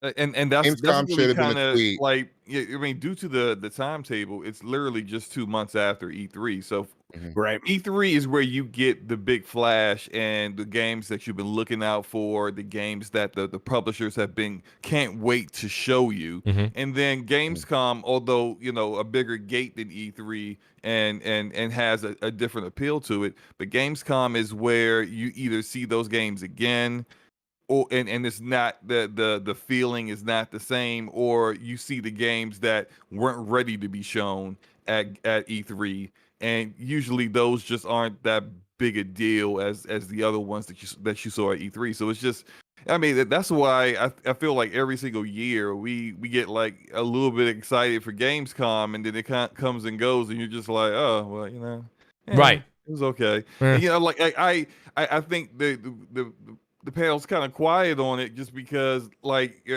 your question is what wowed you, and I honestly I think everybody here is like not a damn thing wowed me. No. Right. I mean, does everybody talk about Saints Row? Global, I'm gonna put it this way, and the same thing I've said about that since I saw the Xbox showcase for Gamescom. The whole damn thing should have been a series of tweets. Yeah. There's not enough time between now and E3. I don't think it was that bad, guys. I think it was the pretty Xbox good. One particularly was a waste of time. Specifically, Well, yeah, no, that goes without saying. Like, the Xbox was a waste of time. Period. It was a waste of everybody's time involved. I mean, listen, I get they got to sell the games, but it was a waste of my time at least watching it. But yeah, it was a waste of my time. Like, I should have been a tweet. But opening night live, I thought was pretty solid compared to like other opening night lives. I mean, there was Saints Row. I guess I don't really care about this. Why is everybody hating on? Yeah, why? Saints Great Row? question, Xbot. What is the listen? Somebody like myself who's never been into the highly goofy state of that game. Now it's still going to have some of that goofball kind of mentality, but it looks like they're roping in a darker side to it. And I got news for you. For the first time in my life, I'm excited about seeing more about Saints Row. I like this reboot. I am more excited about it. Like it's not over the top, like crazy. Yeah. There's a little bit of stuff like goofy to it, but it's. There is. What do you think, Jeff? I'm just complete opposite. Like 3 and 4 were so my jam because like the reason I like the Fast and the Furious movies is because you're like it can't get crazier than that last one, and then the next movie they try to make it crazier, and that's what 3 and 4 were. Saints Row 3 is like we're gonna go crazy, and then 4 is like we're gonna get even crazier, and I respect that. That's where I think video games are like at their best when they're like we can outdo our crazy shit from last time, and this one's like listen, we don't think we have the chops to outdo it, and I'm like okay, so you had to reboot because you didn't believe in yourself. So it's kind of how I feel now. They so much like has said that like my Mike Minotti, my co-writer over at GameSpot, he's like took a preview for this and they're like, hey, how do we follow that up? And I'm like, I don't know, but I would have loved to see you pull it off if you could have pulled it off. And I think they just couldn't pull it off. Now, I think that you guys have never liked Saints Row, right? So that this looks good to you. Now, right. So Saints my Row take 2 on was my favorite. Okay, yeah, but I was gonna say my take on Saints Row is one way. There's another group of Saints Row fans who are very loud, very passionate, who are like, everything was good in Saints Row 2 and then it went off the rails and I hate everything else since. And so you have like two competing Saints Row fan groups who are both I think are looking at this aren't too happy with it because you don't get the same characters that you had in Saints Row 2 and you don't get like the wacky characters that they turned into in 3 and 4. And so no one's real satisfied. And again, it's the thing where we're gonna need to play it for ourselves and see if we care. And then if you're coming into it relatively fresh, you're gonna look at it and be like, hey, this could be interesting. So I think you're in a good spot for it, Mooch. Yeah, no, I think I am, but I kind of Saints Row at all, and I'm just confused. Like I played 4, and I was just like, "What the hell is going on?" And I just stopped, and that's the only one I had played. I was watching the trailer, and I was like, "Oh, okay, like interesting. Looks interesting." But my friends who are like Saints Row fans were just like, "Oh, that looks sketch," and I'm like, really? Right. Well, so I'm confused too. That's exactly what Jeff said. So I think, listen, when this kind of thing happens, it happens a lot of times when the developers are trying to, get that new crop of gamers that maybe, like I said, Jeff's right. The 3 and 4, I'll use your words, Jeff. They went off the rails. For me, it was a bit much. I thought that it was, yes. I mean, I'll give you an example. A little weird. It's probably a bad example, but what was that Bruce Campbell movie there? Army of Darkness. Army of Darkness. I'm with Jeff in that, where I thought Army of Darkness got so off the rails that it was absolutely phenomenal. Absolutely phenomenal. Army of Darkness is amazing. But a lot of people thought really Evil good Dead point of 2 comparison. was crazy enough and keep it there, where there was still a little bit of horror to it, where I was laughing more through Army of Darkness than I was scared at any point, right? So again, really good point. Army of Darkness isn't scary at all. It's just right. It's just a fun, stupid time that you like. Yeah, exactly. Loved every second of it. Yeah, I think that's what like Saints Row 3 and 4 for me, real quick, just to be the defender. They were silly and wacky, and they do go off the rails. But then they have like this really good heart, where like you're supposed to fall in love with the characters, and these characters are really passionate towards each other as friends. And so like you get a lot of good story payoffs, where like at one point Shantae is going back in time and meeting her old character from Saints Row 2, and she's like, "What is wrong with this?" And like the game is commenting on its own history. It's really actually super sharp writing, but it's wrapped in this wacky container. And so I think a lot of people are like kind of bounced off that wacky container and didn't see like the morsel that was inside that was really sweet. But I still think that this when I look at this new trailer, I don't recognize any of that one way or the other. It just feels like it is a new thing that could have been called anything else. It just happens to be called Saints Row. Well, speaking of another game that's literally got a lot of people shrugging their shoulders, but the media has recently got a little bit of a taste here, Jeff. I got to ask you, I don't know if you got a chance. I didn't talk to you behind the scenes about it. I'm kind of putting you on the hot seat right now. No, yeah, go ahead. But let's talk about Deathloop for a second. I know that a certain group of people gotten a chance to play in the media, and it's been actually quite positive from what I'm seeing for the most part. And I am, and you can watch all the film, I've said for many, many months now, I'm very excited for this game. Love what I'm seeing so far, but I was getting skeptical as we saw more and more footage of it. I wasn't necessarily falling more in love with it. At best, I was just staying stagnant. I was excited, and I stayed at a plateau. Now I'm seeing this from the media. They're saying, we went to go play it, and boy, if you ever thought that you were going to not like this, you're thinking wrong. So, Jeff, what do you know from either your own experiences or maybe from someone you know that's played the few hours that they've been allotted? Yeah, I was on vacation when this got put together, so I did not get into this. So I came back and found out what was happening, and was like, so I was excited to hear what people thought. Mostly because I was like you, I was actually a little bit more skeptical than you, where I was just like, I bounced off of most arcane games, so I'm gonna wait and see. It looks cool. But I'll wait and see, and I'll just try it for myself and make my decision then. But hearing these previews, the people are like rapturous. They're like really praising it. Like, we cannot wait to keep playing. It's game of the year material. Jeez. And I was not expecting that. So yeah, I've heard multiple people say game of the year material here, and like I played for 5 hours, and all I want to do is go back and play more. And so it sounds like the setup is. It is kind of like a Majora's Mask or Hitman situation where you are trying to find this perfect route through this world by murdering people in interesting ways and trying to string them together into one perfect run. And to me, I'm like, okay, that does sound like my jam. I just don't know. Earlier previews weren't as glowing. They weren't as positive. So now people are playing it again. How is it going to be different? And it turns out, as far like it seems like pretty far-reaching in terms of everyone's opinion on this being that it is very good. So I'm more excited than I've ever been. Where I'm at this point, I'm like, this is the game I might be looking forward to most, except for maybe Metroid Dread. But yeah, but between those two games, I'm like, okay, I think we still have a couple of Game of the Year contenders left to come out this year. So now you guys on the panel, you're hearing this. Kev, you're hearing this. Slow-mo, Worry, Xbot, any of you guys, like anybody? I mean, I'm going to be a Deathloop day one. I've been saying that. This information only excites me more. You guys, is this on your radar? Anybody at all, or no? This is a pass. Yeah, I've been covering Deathloop for a little bit, and I'm definitely day one on Deathloop. My only like slight concern is that like I wasn't that big on Dishonored, and I see there's a lot of like underneath the surface with the combat is still Dishonored to a degree, but my issue with Dishonored was that it was just a little bit too slow paced for me. And I wanted, better gunplay and be kind of like I'm not a stealth guy. I don't want to do stealth. Me neither. I want to just run in and Rambo everybody and pause and then just is that going to cause me and you a problem though for Deathloop? Because as you can see in my, I that's all I like to do is just move fast, shoot, attack, and move on to the next room. Like that's my jam. That's what I like to do. I've never been a stealth. I never liked any of that stuff that we had early in the last generation. There, it was a Thief. People are like, Mooch, you really got to try Thief. Yeah, I'm like, if I can't sleep. No. I love Thief. Yeah, I'm never come on, BRAP. Like that. I can't play games. I love Thief. No, the stealth. Thief was good, man. What are you talking about? No, the stealth. Yeah, the stealth. The aspects of the stealth are great. Yeah. It's too slow. Dude, for the time that it came out, man, it was good for that time. That's a great point, Xbot. Yeah, it really But was. from what I'm seeing from the clips from Deathloop, I'm thinking that we're going to be able to. You can play this game at a fast, high octane. Yes, and that's why I was so excited for it, and that's why I'm still excited. You can do stealth too, like, slow-mo. I mean, it's up to you. You can. I won't. I'm not. No. Yeah, I get it. But even with not Death Stranding, with Dishonored, you could play that game different ways too. You could go like balls to the wall, or you could go stealth as well. Like it gave you the option. I'm saying Dishonored is a bad game. Like I didn't like it another either. Shot on PC. I love Dishonored, and I'm like, it was all right. I really like the story of Dishonored, but it just wasn't like it wasn't great to me, and it just wasn't great to me because it just wasn't really.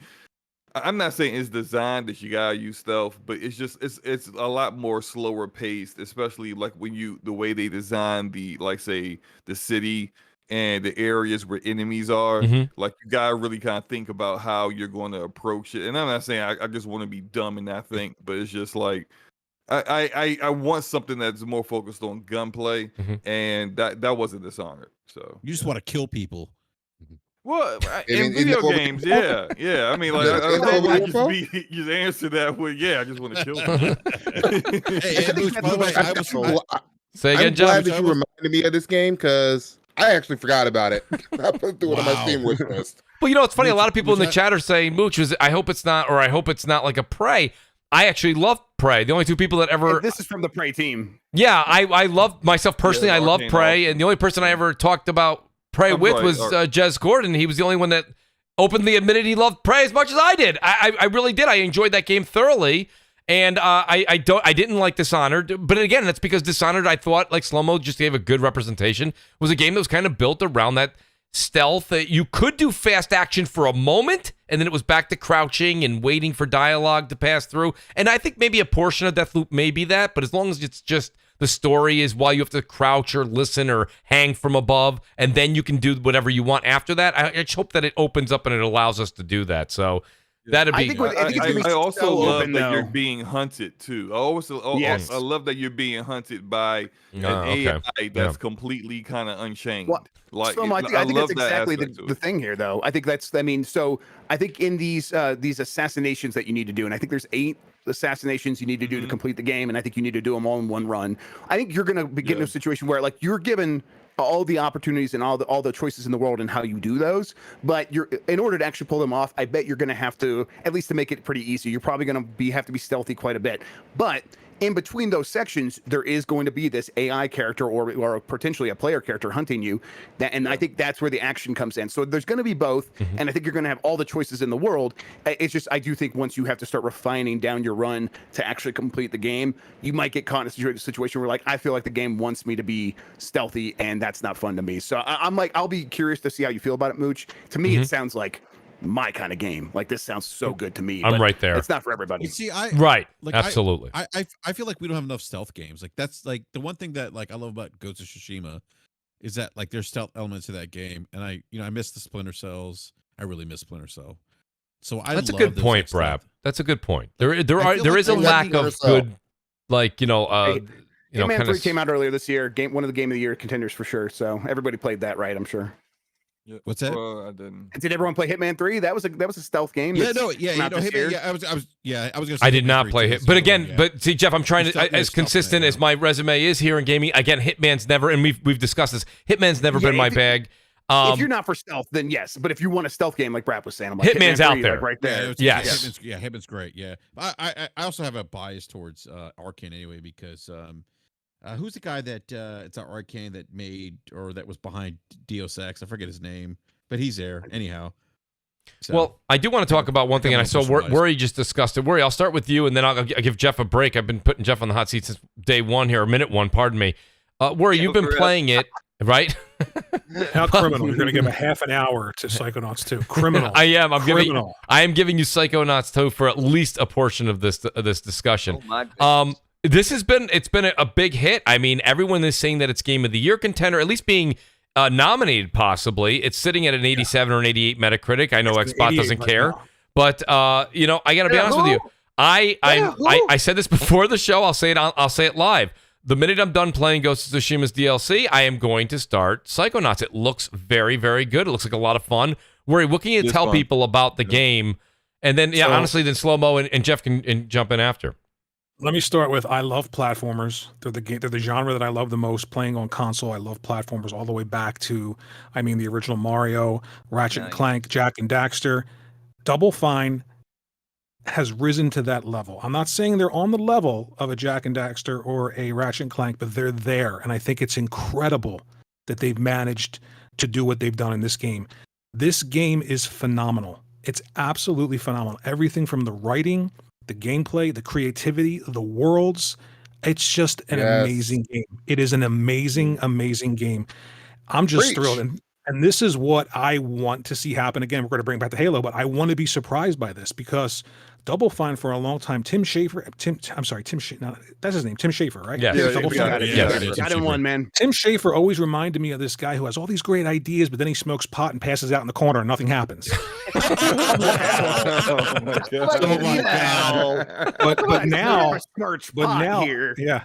But now, I really feel that they've risen to that level, and Microsoft picking them up is the smartest thing they could have ever done because they sorely needed a platformer. They had no platformer that identified with their brand. I get that this is still third party. I have both versions of the game. I have it on PS5.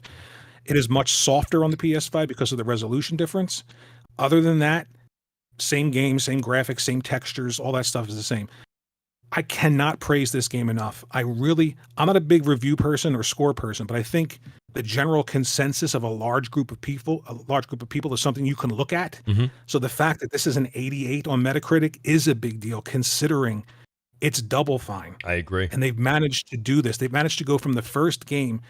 I just cannot speak highly enough of this game. This is a huge, huge win for Microsoft Game Studios picking up Double Fine. The ability that they have to create a top tier platformer. I mean, they're there. They've done it. They're there. They're in the mentioning of a Naughty Dog when you talk about Jak and Daxter. Mm-hmm. They're in the mentioning of an Insomniac when you talk about Ratchet and Clank. They're there. Mm-hmm. And I'm shocked that they've managed to do that. Please play this game because I'm still unlocking rare achievements for some reason. Just because a game is in Game Pass doesn't mean you don't play it. Go play this game. There's no reason for rare achievements to still be popping an hour into the game. I completely agree. Yeah. Please play this very game. True. I think I'm about 6 hours in, and right now it's my game of the year. Oh, it's absolutely game of the year. Absolutely. Yes. Yeah. Who else is anyone else giving it a shot? What I wanted to say was, go ahead, Slomo. It's a contender. It's not game. Contender. I played it for about 3.5 hours. I'm definitely going to finish to get back to it. I streamed it a couple of days ago. I think this game and Double Fine is a great example of what can be possible with Xbox Game Studios, Game Pass, and the way that the Xbox division manages their studios. What you have here is here's something to remember though. They were developing this game before they were purchased by Microsoft, before Game Pass was even crowdfunded a thing. Right. It was crowdfunded, but also they took the boss fights out of the game back before they were acquired by Microsoft because they didn't have the time, nor could they afford to actually have them in there. After getting acquired, the whole game got an extra level of polish. They got the boss fights back in, and this is what I was getting to is that this is a veteran developer that really doesn't need any publisher or anyone to tell them how to make games. They know how to make games, but what they lacked was the capital, the resources to be able to make their vision fully be achieved. And now with the way that the Xbox division manages their properties, where they're very, very hands off and they just allow the developers to do what they want to do, that allows these guys like Obsidian, like Ninja Theory and Double Fine to really show what they can really do, and I think Psychonauts 2 is a great example of that.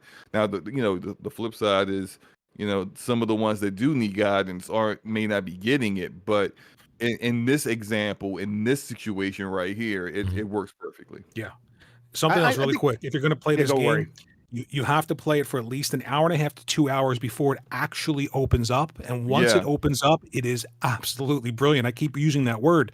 But the gameplay changes, the world changes, everything feels fresh. It never gets into a rhythm where it feels samey and you feel like, okay, I've done everything already. 2-3 hours in, I'm just going to get through this and finish it. It changes so much. Talk about the level design. Like these are some of the most creative levels I've ever seen in a video game. Absolutely. I was going to say the beginning level, how they open up the story with the whole kind of like employee of the year and get your the boss Inception. sign, and It's a very Inception. And then how the level changes. You have the hallway that just stretches out completely, and you get to the end of that hallway, and then you're climbing up platform style, but it's like the cubicles are there like sideways, everything's been turned sideways. like that. I think. Oh, it gets crazier than that. It gets crazier than that. I think that's a good. The original did too. Yeah, I don't know if anybody else played the original. Yeah, well, I haven't played the original. But there's a level where there's like a hospital, and then you see it again, and it's like a mix of a hospital casino. You change their mind. The casino level is crazy. It is absolutely awesome. I loved it, and the humor is well. Thank you. That's good. So I spoke about this beforehand, and I want to give Jeff the mic. I have not played it. I did watch somebody streaming. I just wanted to see what it was about. And I watched the first 20 minutes of it, and I know that Worry has used the word brilliant, and he was giving it a good. But the writing is what sold me. I think adult. That, and it's an adult themed. I thought it was very, very well written. But here's my thing. I think that I watched a quick 6-minute review on it, and I thought it was interesting that they said even when you feel like the platforming may be for you or not, I kept getting roped in by the story. The story is always every corner you take, there's more story, and it keeps you enthralled. So they said even if it's not the platforming that keeps you there, it would be the writing. And I thought that was interesting because I was already sold on the platforming. That's a no-brainer for me. Yeah, if you like platformers, you're going to love this game. So go ahead. I just realized realized something too. If you're still unsure, play the first one too, because the first one holds up. I beat the first one again recently. It's on PS4. It's on Xbox with backward compatibility. It's on Game Pass. You can get it anywhere you want to on PC for $1. There's no reason not to play this game. Yeah, but when you go back to that level, though, Kev, you are. I mean, that's a tough sell just because of the mechanics. I bet. The mechanics are the same. Yeah. The mechanics are the same. The mechanics hold up. Well, I mean, I meant just the rhythm and flow of the mechanics, not they've tweaked a lot in terms of the gameplay. They made it a lot smoother. It's more polished in the second one. I'll give you that one. Better. Yeah. Well, natural. I do have to say, because what Mooch said about the story and how it's got more of an adult kind of like streamline into it with still being like funny and stuff. I got to say, the art style matches the story as well, because you got that Tim Burton type aesthetic that I don't think any other art style would really go well with how the story is kind of like evolving and stuff, and kind of like the comedy that's within this game. So I really think that they did a great job of balancing what it looks like as opposed to the story that is being told, and the humor that's being told as well. They really matched it up well, man. You also don't need to play the first game to play this one. No, they have a little video. There's a video that gives you a quick overview of what happened, and it's like even in the prologue area where you see the villain of the previous game. It's just like it's explained well, and you just get right into the new game. So you don't need to play the first one. Yeah, first one's still a good game. That's what I was saying. Like it's worth a play. Well, do you need to play the first one to appreciate the story more? I know you don't need to, but no, you don't. Not at all. It would help, but you don't have to. I'll say that I'm loving this game as well. I'm about 3 hours in. Mike Kn1ght did the review. He gave it a 4 out of 5, and I think I'm probably going to end up at the same place as him. I'll wait to see if it's a game of the year. Well, no, probably not that. I know it's all my reviews, but probably not this time. I'll say like Ratchet and Clank for me was like this nonstop like roller coaster, and it is a game of the year contender for me. So I'm like trying to see like where this is going to fall on that side of things. And right now it's like this is a great game that probably is going to be one of my favorites of the year, but probably not quite on that top like 3 list or anything like that. But I don't know. I'm only 3 hours in, but I'm like just mesmerized by it in terms of its quality, in terms of the writing, in terms of the platforming. It's just throwing idea after idea at you, and it's not just the idea of the beautiful worlds like the casino and stuff like that, which are like it's like a really clever concept for a world, especially because it's like this transformed hospital. It's clever, but like there's also ideas in the platforming, and they just keep throwing at you over and over nonstop. And I'm just it's that thing where once you start playing, you kind of can't stop, and that's where I was at with it. Did you hear from Mike, Jeff? What was his runtime through the game? Was it a 10-hour, 12-hour experience? I think it's like 12 hours plus is kind of where I'm hearing from most people. That sounds perfect. There's tons of stuff to do afterwards, though. I mean, you're not going to get 100% of everything in 12 hours. You can go back. And people are enjoying 100% in it too. It's which is like people. A matter of fact, in the first level when you're playing it, there are things that I notice, and I'm like, why can't I go there? And the very beginning of the game, and then an hour and a half in, an hour and a half in, you get these new abilities, and you're like, oh my god, I can warp back to that level, and it's a brand new level, and that's the beginning of the game. But you can do that with every level in the game. Okay, it's insane. It's insane. I think that's the biggest thing is, and everyone here touched on this and talked about it and did a really good job of explaining it. But like, they were given the time and the money to really polish this game. I do think that they were given some guidance in terms of like, hey, if you need help to ensure that like your accessibility features are top notch, well, here it is. We have people that can help you with that. Or if you want to make sure that your visuals are top notch, we could bring some people in and help with that stuff. It helps that this is a team that already knows what it's doing and was able to deliver on its core competencies and its core foundation, and then everything on top of that was just icing. But that icing is really, really noticeable. This game looks really good. It sounds really good. The voice acting feels like they really took their time with it, where like we're delivering comedic lines here, people. Let's make sure that we actually understand timing and stuff like that. And it does. It's clever. It's not just sensible chuckles. It's sometimes it's like, you know, gut bustingly funny. It's just a really an incredible experience, and I can't wait to finish it and see how I feel at the end. But it's I think my biggest thing is it's just nice, like when a game comes out and everyone's just like, yeah, that's good, and we could just have sort of a love fest, because so many times it's one way or the other. It's a surprise. Like, I think most people have pretty low expectations, and that's helping here, where no one feels like they're gonna have to go out there and defend their position on this game, be like, I was so excited about it and you didn't like it. Like, no, everyone's just like, maybe I'll like it. Everyone's trying it, they're falling in love with it, and it's just cool when a cool game comes out and everyone likes it. So Jeff, there's a bunch of people in the chat discussing this, and BRAP, I'll give you the mic right after this. I didn't even have this as a point of contention or a discussion point, but I'm seeing a lot of people bring it up right now. What's the sentiment here? What was the thought or rationale of, okay, so it's on the PS4 Pro version is basically playable on the PS5, but they didn't give this game a full-fledged. Now, don't get me wrong. I want to preface this question in the right terms. I completely understand from a competition standpoint, there's really not much conversation there. It's pretty simple. Well, hey, Microsoft wants to have the better version. I got it. But the point of the matter is that this game, if I'm the developer, again, you always as a developer, whether it be anything in the arts world, right? Whether you're developing a video game or you own a restaurant, you always want to put your best foot forward when you're creating something. So I guess I shake my head just a bit, because, you know, if you're going to put it, I would say this: either give the PlayStation 5 version with all the bells and whistles, or just don't put it on PlayStation, because I don't think that's truly being fair.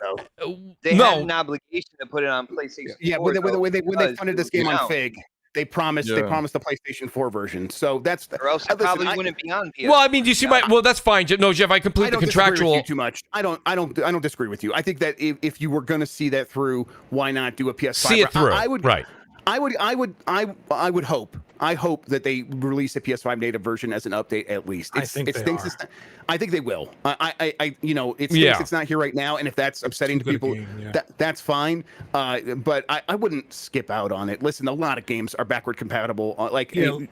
Mass Effect Legendary Edition didn't get a PS5 version, people, and that's one of the best games that released this year. So Mooch, I have both versions. Don't deprive yourself. I have both versions. Okay, the PlayStation 5 version is not that bad. It's not the resolution of the Xbox Series S or X. It's lower than the S. I think it's 1080p 60. But it doesn't look bad. Now, if you have the choice of playing it on the Xbox or the PlayStation, absolutely play it on the Xbox, because it does look much sharper and much better. But it is not like, you know, you're going back to the 8-bit days on the PlayStation 5. I understand. It's well worth picking up on the PlayStation 5. It's a great game. But I also think Xbox probably right. I think Xbox probably right that this wouldn't be on PS4 at all, or PS5 at all, if they didn't have that earlier contractual obligation. Yeah. I think that they said they funded this game on Fig, and they told investors at that time, we're going to put it on these platforms, and Microsoft has said we're going to honor these contracts going forward, and so they just are maintaining that line, and they released the PS4 version, and that's what's out there. And it seems like that crowdfunded are getting a physical version of the game. Right? Yeah. Exactly. So they have nobody else can get a physical version. That's pretty cool. I'd recommend not opening that. That's going to be worth something. That's pretty cool. That's very cool. But I think that's the reason why you're probably not going to get an upgraded PS5 version, because what they did was they satisfied their obligation to the crowdfunders that, hey, we're going to give you a PS4 version. And yeah, but the game is so beloved. I think there's a chance. Yeah. I think there's a chance that they might be like, why would let's just do that PS5 version. Maybe it helps with the Game of the Year talk and stuff like that. I think there's a chance, because now that the game's out, what is the studio going to work on? They'll do some updates, but I mean, if the PS5 version's just sitting there as something they could do, I agree. They did do an interview already said they have a new IP in the works. Yeah, he was on the PS. They got a new PS game in the works today. right now. Yeah. He was on the PlayStation podcast today. So he's like talking to the PlayStation gamers out there about this game. Like they're not like hiding him away and saying like you can only talk to the Xbox audience. So right. I don't know. I think there's a chance. That's really a good relief to actually know that. I mean, like I said myself personally, I'll be playing it on Game Pass. But I do think, right? Yeah, Kev's Go ahead, Mooch. Now I gotta be honest with you. I will say this much, because I'm throwing my hat back in the ring. I can't wait. I'm going to be going back into the Twitch space very soon and start streaming again. But I gotta say this much, Kev. I got to implore you. I've done a number of these.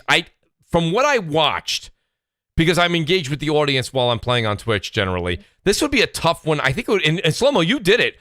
I think that would be a tough one for the streamer to enjoy the game, because like I said, I watched Fighting Cowboy, shout out to him on YouTube, but when I watched him do it, he really was kind of silent and just enjoyed the game, and you were just there for the ride. If you're doing that, that's fine, but if you're engaged with the audience, you're going to lose a lot of the banter and a lot of the script, and I think that's the majority of the fun of this game. I question, Slow-Mo, would you continue streaming it, or did you do it just because it was opening night, like, you know?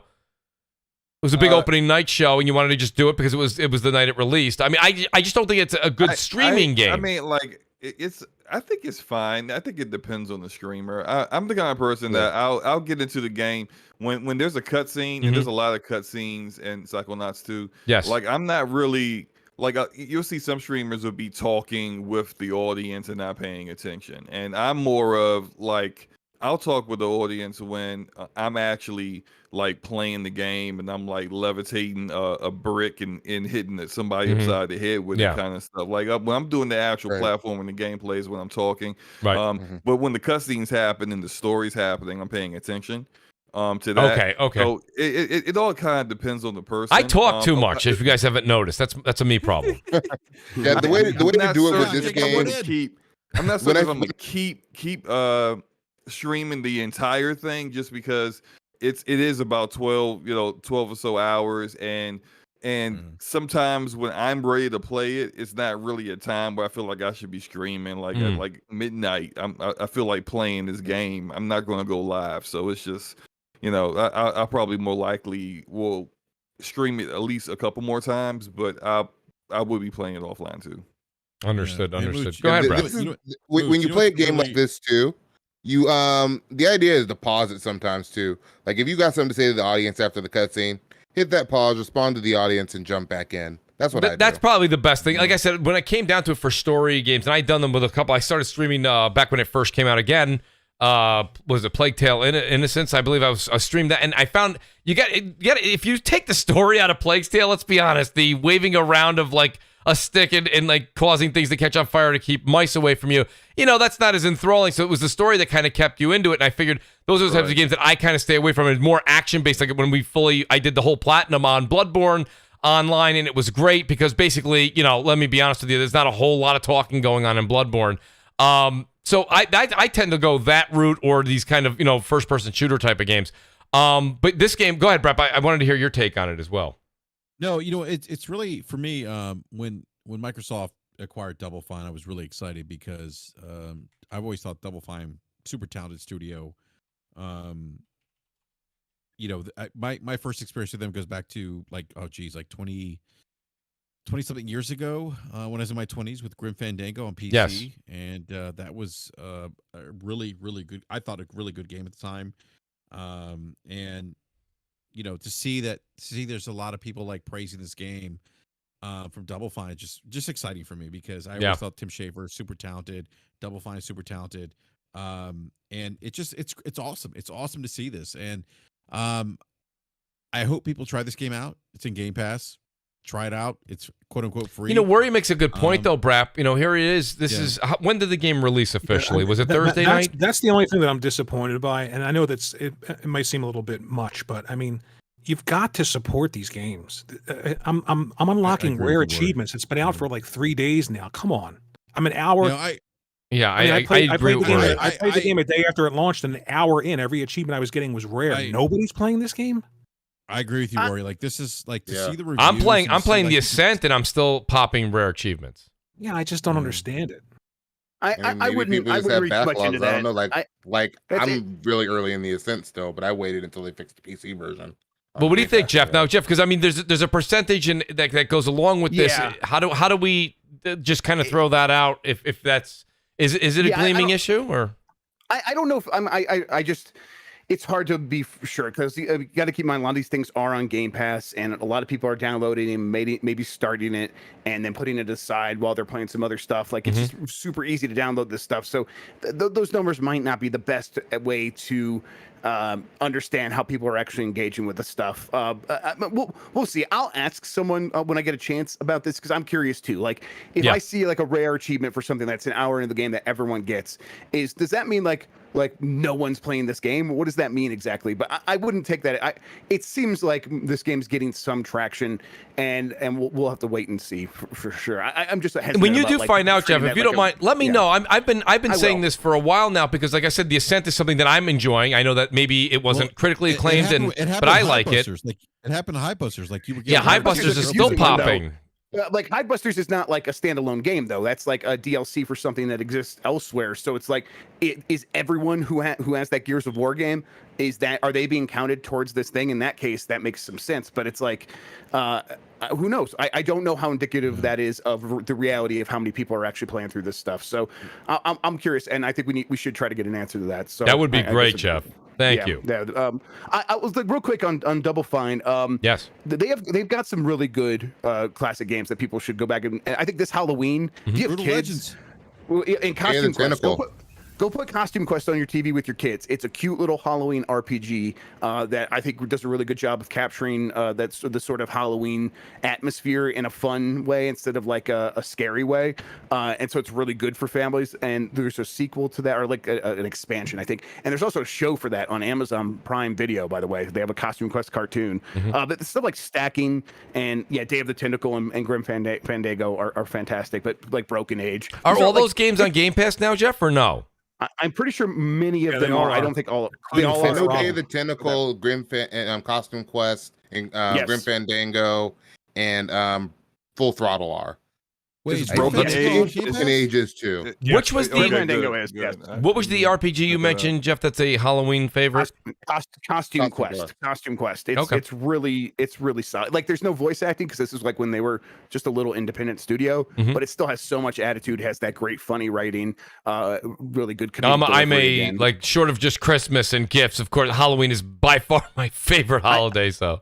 It's totally worth checking out if that's the case. That's very cool. I've tried to play it like every year because it's that kind of game. So I'm dressing up as a Pfizer vaccine for Halloween to scare people. Oh, jeez, Brad. I love it. I think you should roll with the Johnson. The slow mo. That's great. Johnson & Johnson's a little bit scarier. Yeah. Yes, I would say so. J&J. Actually, Jeff, Jeff, I was thinking about dressing as horse dewormer. Apparently. There you go. Yeah. I'm actually not wearing a mask for Halloween just to scare people. Zing!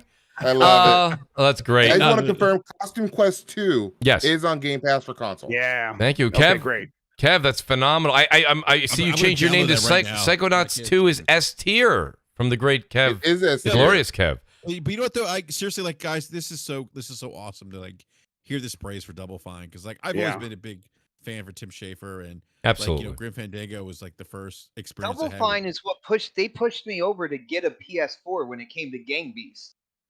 Yeah, I don't know if you guys remember that. They published Gang Beast. Yeah. That's definitely a great example of their publishing arm. Over the top to get a PS4. So when Gang Beast not on Xbox. It wasn't when it first came out. It is now. First, this year it came to Game Pass. Yeah, it came to Game Pass this year. I remember getting leaked that. I'm talking like a few years back. 2014 is when it first came out. I played it at PAX East. And right then and there, it was like, man, I gotta. My only experience with that game, Xbot, is you streaming it. But I know people. No, it's gotten quite popular. So you were on to something early there, Xbot. I got to give you credit. Let me ask Jeff a question while we do. Go ahead. Oh, yeah, go ahead. No, go ahead, Jeff. Because I'm going to switch. I wanted to ask a different subject. Yeah, so I just want to like imagine that world where some of these games that are coming from Microsoft were Xbox exclusive, and this year looks a lot different in that case for Microsoft, because you get Deathloop exclusive, you get this game exclusive. What was the game that came out earlier this year that was also I'm slipping my mind, but there was the company's putting out a lot of good games. They're just still in that weird period where a lot of the acquisitions they made are going everywhere because they have contractual obligations. So I think that like this is a good insight into the future of what you can expect from Microsoft. Not everything's going to be hit. Halo could be on fire when it comes out, but they're still going to have Double Fine. They're still going to have these studios. They're still going to have Arcane putting out stuff that's at least interesting. And I think that's like Theory, baby. Ninja Theory. Yeah. Well, I think so. It's like we know Sony's going to keep putting out great games. We know Nintendo's going to keep putting out great games. It's like very nice to think, okay, Microsoft is getting to that point as well, and we're going to have a really couple of good years as this console generation starts to mature, and I'm very excited for it. That's a great perspective on the future of things, and I mean, we've been saying it for a long time, Jeff. You've been saying that when you were on the show. God, what was it, 4 or 5 months ago? You even said that. You're like, things are going to be coming down the pipeline, and I like how you kind of said that. Nintendo's got this proven record. Sony has a proven record in one of the categories. And Microsoft coming into their own just gives us a solidified triforce of all three doing what they're supposed to be doing. I think 2022, 2023, 2024 are going to be, it's going to be like some of the best years of gaming ever. It's going to be so good. So I'm really looking forward to it. Great. So, and I agree with you. The last time I think we could all say that, and I think we'll agree, was like 2007. Remember 2007 was just a phenomenal year for games. Just an outstanding year. Right, yeah. But I think we might get like 2 or 3 in a row. If we can get 2 or 3 in a row, I'll take it. My hands are in the air. I say, Mooch, bring it on. Mooch, that's the last time I was horny, 2007. Oh, see, this is the after dark portion. Right, the minute the clock strikes 9 in New York, BRAP. Yeah, there it is. Yep. Shout out to Sir X-Man. He says, Flight Simulator Racing, best thing of Showcase. So he's going back to the Showcase. I apologize, Sir X-Man, a little behind. Tryhard fan, just subscribe. Tryhard fan, what took you so long? Guys, hit that subscribe button. Shout out to JudaZuk. He says, I'm sorry, I cannot support a game I do not care about. Do not like the first, do not care about this one. So yeah, JudaZuk, listen, this game is definitely not for everybody. That's for darn sure. Yeah, that's fine. There's a lot of other platforming games that are like this that you and I, JudaZuk, are going to see eye to eye on. I would also say what you just said. The thing that's enticing me about this particular one right off the bat, because I haven't played it yet, so I can't speak to the mechanics or I can't speak to the gameplay, is the writing. I watched the first 20 minutes, which is that a full judge? Absolutely not. But if I can tell by the way they're doing their script and the way that they have this brilliant writing, I would assume that's going to carry out throughout the game. So JudaZuk, not talking you into it, but the writing seemed phenomenal, seemed funny. Shout out to Sir X-Man again. He says, "Wow, you forgot the mighty Brutal Legend, great game." Oh yeah, Brutal Legend, which was now Brutal Legend, that was a conglomerate with Tim Schafer and Jack Black. Yes, and that game is not in Game Pass. From what? Yes, it is. It is? No, it's not in Game Pass. It is. It's in Game Pass for console. Okay. Yeah. Yep. No, I was just checking. Now, I want to ask this question here to Jeff because, listen, this is absolutely, there's zero shock factor here. 0.0, as a matter of fact. But Horizon Forbidden West was delayed till February. And I was wondering, did you have anything on your end of the news where there's anything you heard besides, you know what, listen, Sony's not in any kind of rush right now. They're doing fine where they are. They want to make sure, same thing we said about Halo, basically. They're going to polish the game. They're going to do what they're going to do. And Sony's been doing this more often than not as we go from last generation to this generation. They've been having their big AAA games coming out, mainly, I would say, anywhere from February till end of May. And that seems to be their MO now. Anything else that we should know about for Forbidden West besides the less than lackluster announcement of it being delayed till February? That was kind of known. Yeah, I think it really is the same old story where it's COVID. They just, they were hit by COVID like everyone else, and they're going to find a way to work through it. But that means they needed a delay to figure that stuff out. And, there's this back and forth of will they or won't they let us go back into the office? And maybe they went back in for a little bit and now everyone's working at home again or whatever. It's a headache. It's a problem. Childcare gets messed up and it's a difficult situation, and we're all kind of sick of it. Like, I was reading a story the other day about like, oh, people are getting fatigued about the stay at home orders or whatever. And then I looked at the date for it, and it was from April 2020. So it's like, man, that's a long time ago, and we were already talking about being fatigued from this stuff. So people, they're humans, they're dealing with this stuff. Right. I am not worried about that game at all. From what I'm hearing, it sounds like it's coming together just fine. And so February stacked, and that seems to be like the biggest game of them all coming out that month. So you know what happens though, Jeff, when we have this situation, which I can't remember if it was November 2 years ago. I didn't write it down. It's my fault. But we ran into this a while back where we saw all games being delayed were pushed to the same month and moved out to the same. Whenever I see a conglomerate of games being pushed to one particular area, not saying one is ready or the other, they really don't want to always. Now, will Horizon be the one to pull back out of this one? Probably not. But there's a lot of other games that are coming out, like Sifu. Other games are saying, oh, we're coming out in February too. Well, if I'm a developer and I've got a team of about 30 people, I really don't want to go against a team of 300. So, I mean, is this a situation where we're going to see February games kind of getting pushed, not because they need the time, but because they want a bit of the spotlight? I don't think, not yet. I mean, I think Horizon is a big game. I don't think it's so big that you move your game for it. Not quite yet. If something else gets in that time frame, maybe. I mean, I think some might consider it, but that first Horizon sold pretty well. But if anything, it's just going to be the kind of thing where if it draws attention, say there's big game coming out that month, maybe your game gets a little bit of shine for that because you're also in the store at the same time and people see it for once. It's not like a Grand Theft Auto or a Call of Duty thing.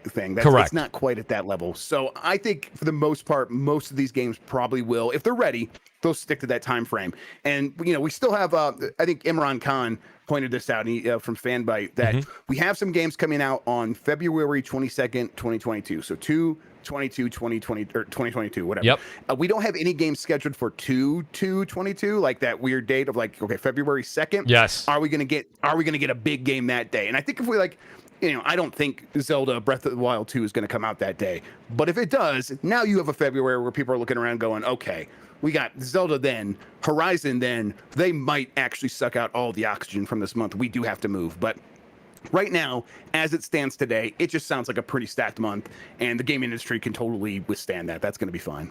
Okay. No, that's good to know. And like I say, I hope that's the case. I hate to see games that you look forward to. They get bumped out once. That's one thing. And then the second time it gets bumped is more because of a schedule, not because of a polish or the game or the developers needed it. It's just because the publisher's like, there's no way in hell we're going to put you up against them because we know that it'll get lost in translation. And it's a loss for everybody because gamers sometimes will skip out on it. You go out there and you already spent a couple of bucks on 2 games. A game that you might have wanted to play that came out around the same time, you don't play it and you wait till it goes on sale, you missed it. So there's missed opportunities there, and I just hope that doesn't happen. I don't like it when I see a cluster of games all fluctuating within a 2-week radius. I know that happens a lot around the Christmas holiday, but that's different. Christmas, people have a little bit more to spend on different things. Tiers, though, right? Like they're different tiers of yes, games. they So are. we do have Horizon at the very top. There's some smaller stuff below that, That's right. and then there's even smaller stuff below that. And I think that is more often than not complementary.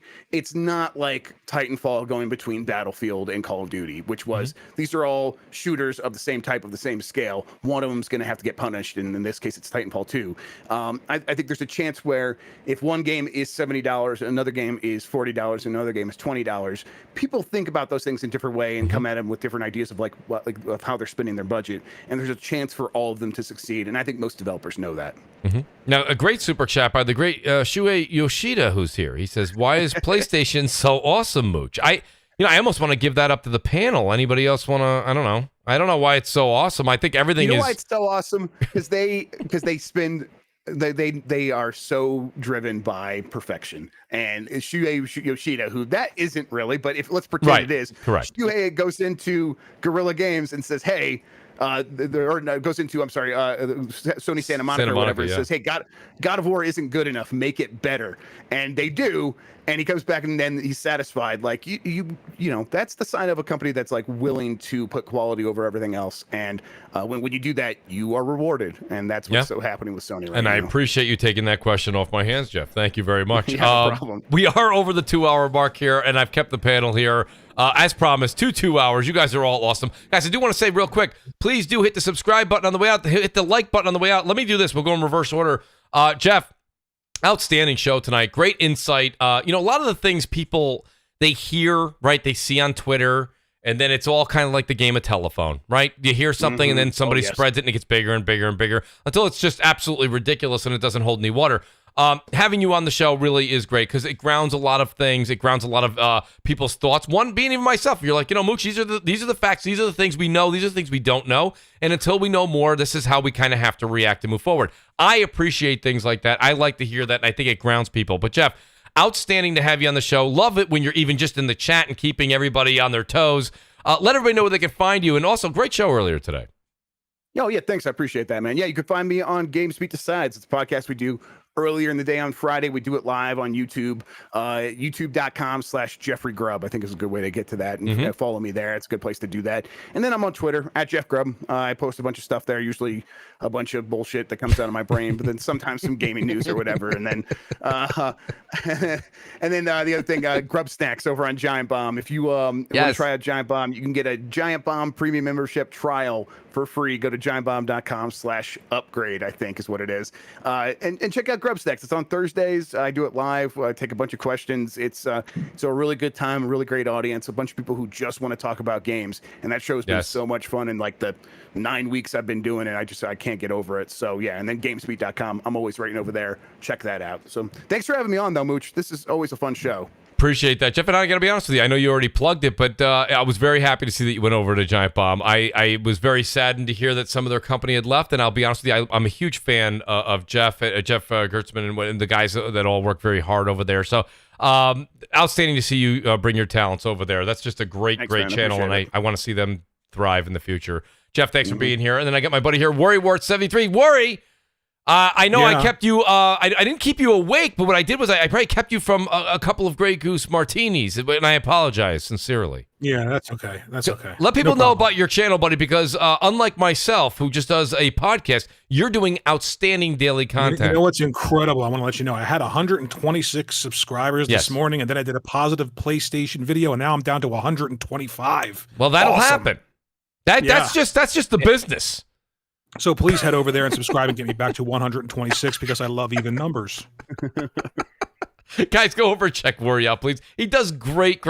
You do great videos, buddy, and you speak from the heart. You literally just talk video games. He doesn't get into the politics and the nastiness of the console war. He talks video games. So go over and check Worry out. Worry, thank you so much. Then I got my buddy here, Slow-Mo Backslap. Slow-Mo, you need no introduction or outro, buddy. Everybody knows the great Slow-Mo Backslap. Slow-Mo, outstanding to have you here as well. I know you are always well-spoken, and you're also outspoken, which makes it such a great combination for Crossfire. Buddy, let people know where they can find you, and thanks for being here tonight. Hey, no problem at all. And panel, always good to to speak with you guys, chop it up with you guys, chat, and you guys can go find me on my YouTube channel, Slow-Mo Backslap. We just did DPS podcast last night with Forte. It was a great show. Go check that out. I will be uploading some more videos, getting back to kind of a little bit of what I used to do, which is a lot of like speaking about indie games that you haven't heard of yet, or kind of doing, kind of like opinionated thought pieces on certain topics. So look out for that, and also look out for Scumcast tomorrow on the Ash and Lucas channel. We're gonna have a good time, 8 p.m. Eastern. So yeah, great. Again, great show, and you guys have a great weekend. Appreciate that, Slow-Mo. Shout out to the Ash and Luca. Go check out Scumcast tomorrow. I mean, as Forte would usually say, we don't know if it's going to be at 5 o'clock, 6 o'clock, or 7 o'clock, but it will be tomorrow. That's for damn sure. So go check that out. Appreciate that. And then I got my buddy here. I got, let's see here. I'm trying to see. Kev, I got to be honest with you. I was going to say the other name you had for yourself earlier, which was Game Pass, is, what did you say it was? Our Savior. Our Savior. Our salvation. Thank you. Salvation. But now it's Psychonauts 2 is S tier. The great, glorious Kev. Guys, as Kev will promote in a minute, he's going to be streaming tonight. But Kev, thanks for being here tonight, buddy. Always love your insight on games. You bring a great PC, Xbox-centric mentality to the show, and it's just phenomenal when you come on. Let people know where they can find you, and I look forward to your return. Oh, yes. I appreciate you having me. Always have a great time here. You can find me all at Glorious Kev. I'm on Twitch. I'm on YouTube. I'm on Twitter.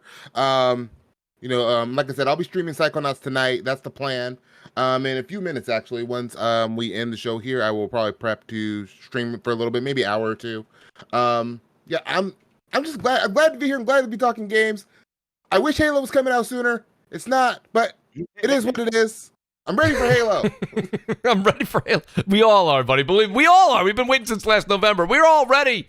So I'm with you, Kev. Absolutely. Great to have you tonight. And then I got Basement Radio Arcade Podcast, BRAP.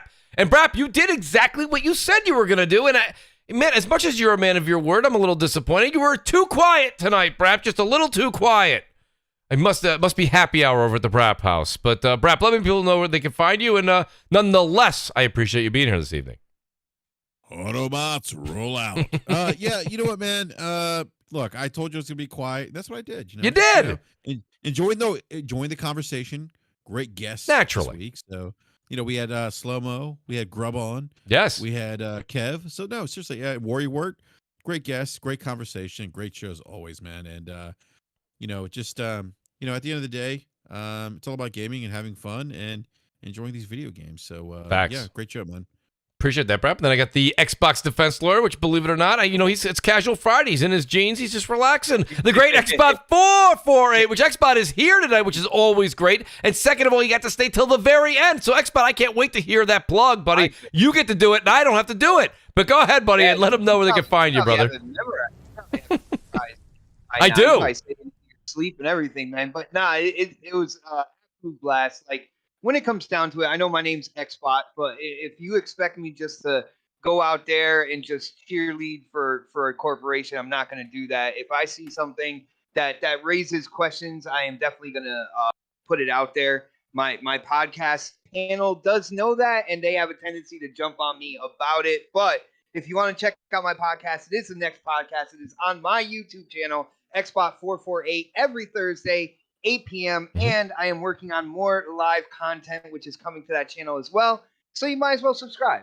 What do you got to lose? Go ahead and subscribe to that. And Mooch, great show again. Panel, it's been fun, and I will talk to you guys soon. Appreciate that, Xbot. And I'll plug a few people. The Great Gaming Forte had to leave early, but that's gaming_Forte on Twitter, and it's Gaming Forte on YouTube. Go check out Forte. Like Slow-Mo was saying, they go back and forth every Thursday. They rotate between both their channels for DPS Podcast. Outstanding show. Please go check that out. Mooch. Yes. Can I say one thing real quick? Please. Everyone be safe. That's all I got to seriously be safe. Like everyone's dad. BRAP, we're closing the show now. Don't do like what you did last week. We're going to talk for 7 hours. No, look, I'm just saying, be safe. Take care of yourselves. You know, right. Okay. That's right. That's all I'm saying. Just like that sounds like a threat. Watch your back. You know what I'm saying? Sounds like a threat. That. Well, Xbot, I know you would draw that conclusion because I'm Latino. You would think that. Oh, come on, Brad. I have nothing but love. I already have a wild super chat waiting for me that I don't even know how to answer. I just want to say, like, seriously, we're in the middle of a pandemic. Everyone just take care of yourselves, be safe, and worry. I love you, man. And I didn't touch you before I knew it was coming. There it is. Yeah, it was all set up for that. It was all set up for that. Well, Shuei Yoshida's back. He says, "Why is Phil a double agent?" Worry, any thoughts? What does that even mean? I want to know why is Shuhei only sending $2 super chats. That's what I was wondering. He's doing very well. I need Shuhei to send us some PS5s. That's what I need. Yeah, if you're gonna look, first of all, if you're gonna come on Crossfire and present yourself as Shuhei, you got to step up your game. Shuhei, I love it. I love it. Mm-hmm. No, great to have. Listen, it's great to have the great Shuhei Yoshida. Or admit abandon is a scam. Yes. Let us know something useful, right? Slow-mo so we can make a video. Yeah.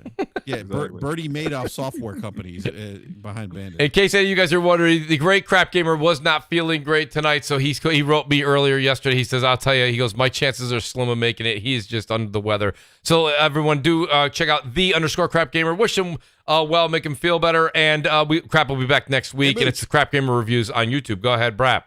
Can I say one more thing? Sure. Oh, Worry. He's about to talk about Afghanistan. Here we go. Was that the Here it one comes. thing? Oh, no, actually, let's talk about Afghanistan real quick. I'm just going to drop out right now. I'm joking. Can I? No, I'm Can I joking. worry? Look No, at hey, Mooch, I said go Mets. Shuya Yoshida says, I'm in the basement, bro. Shuya, thank you so much. I appreciate that, buddy. You're the man.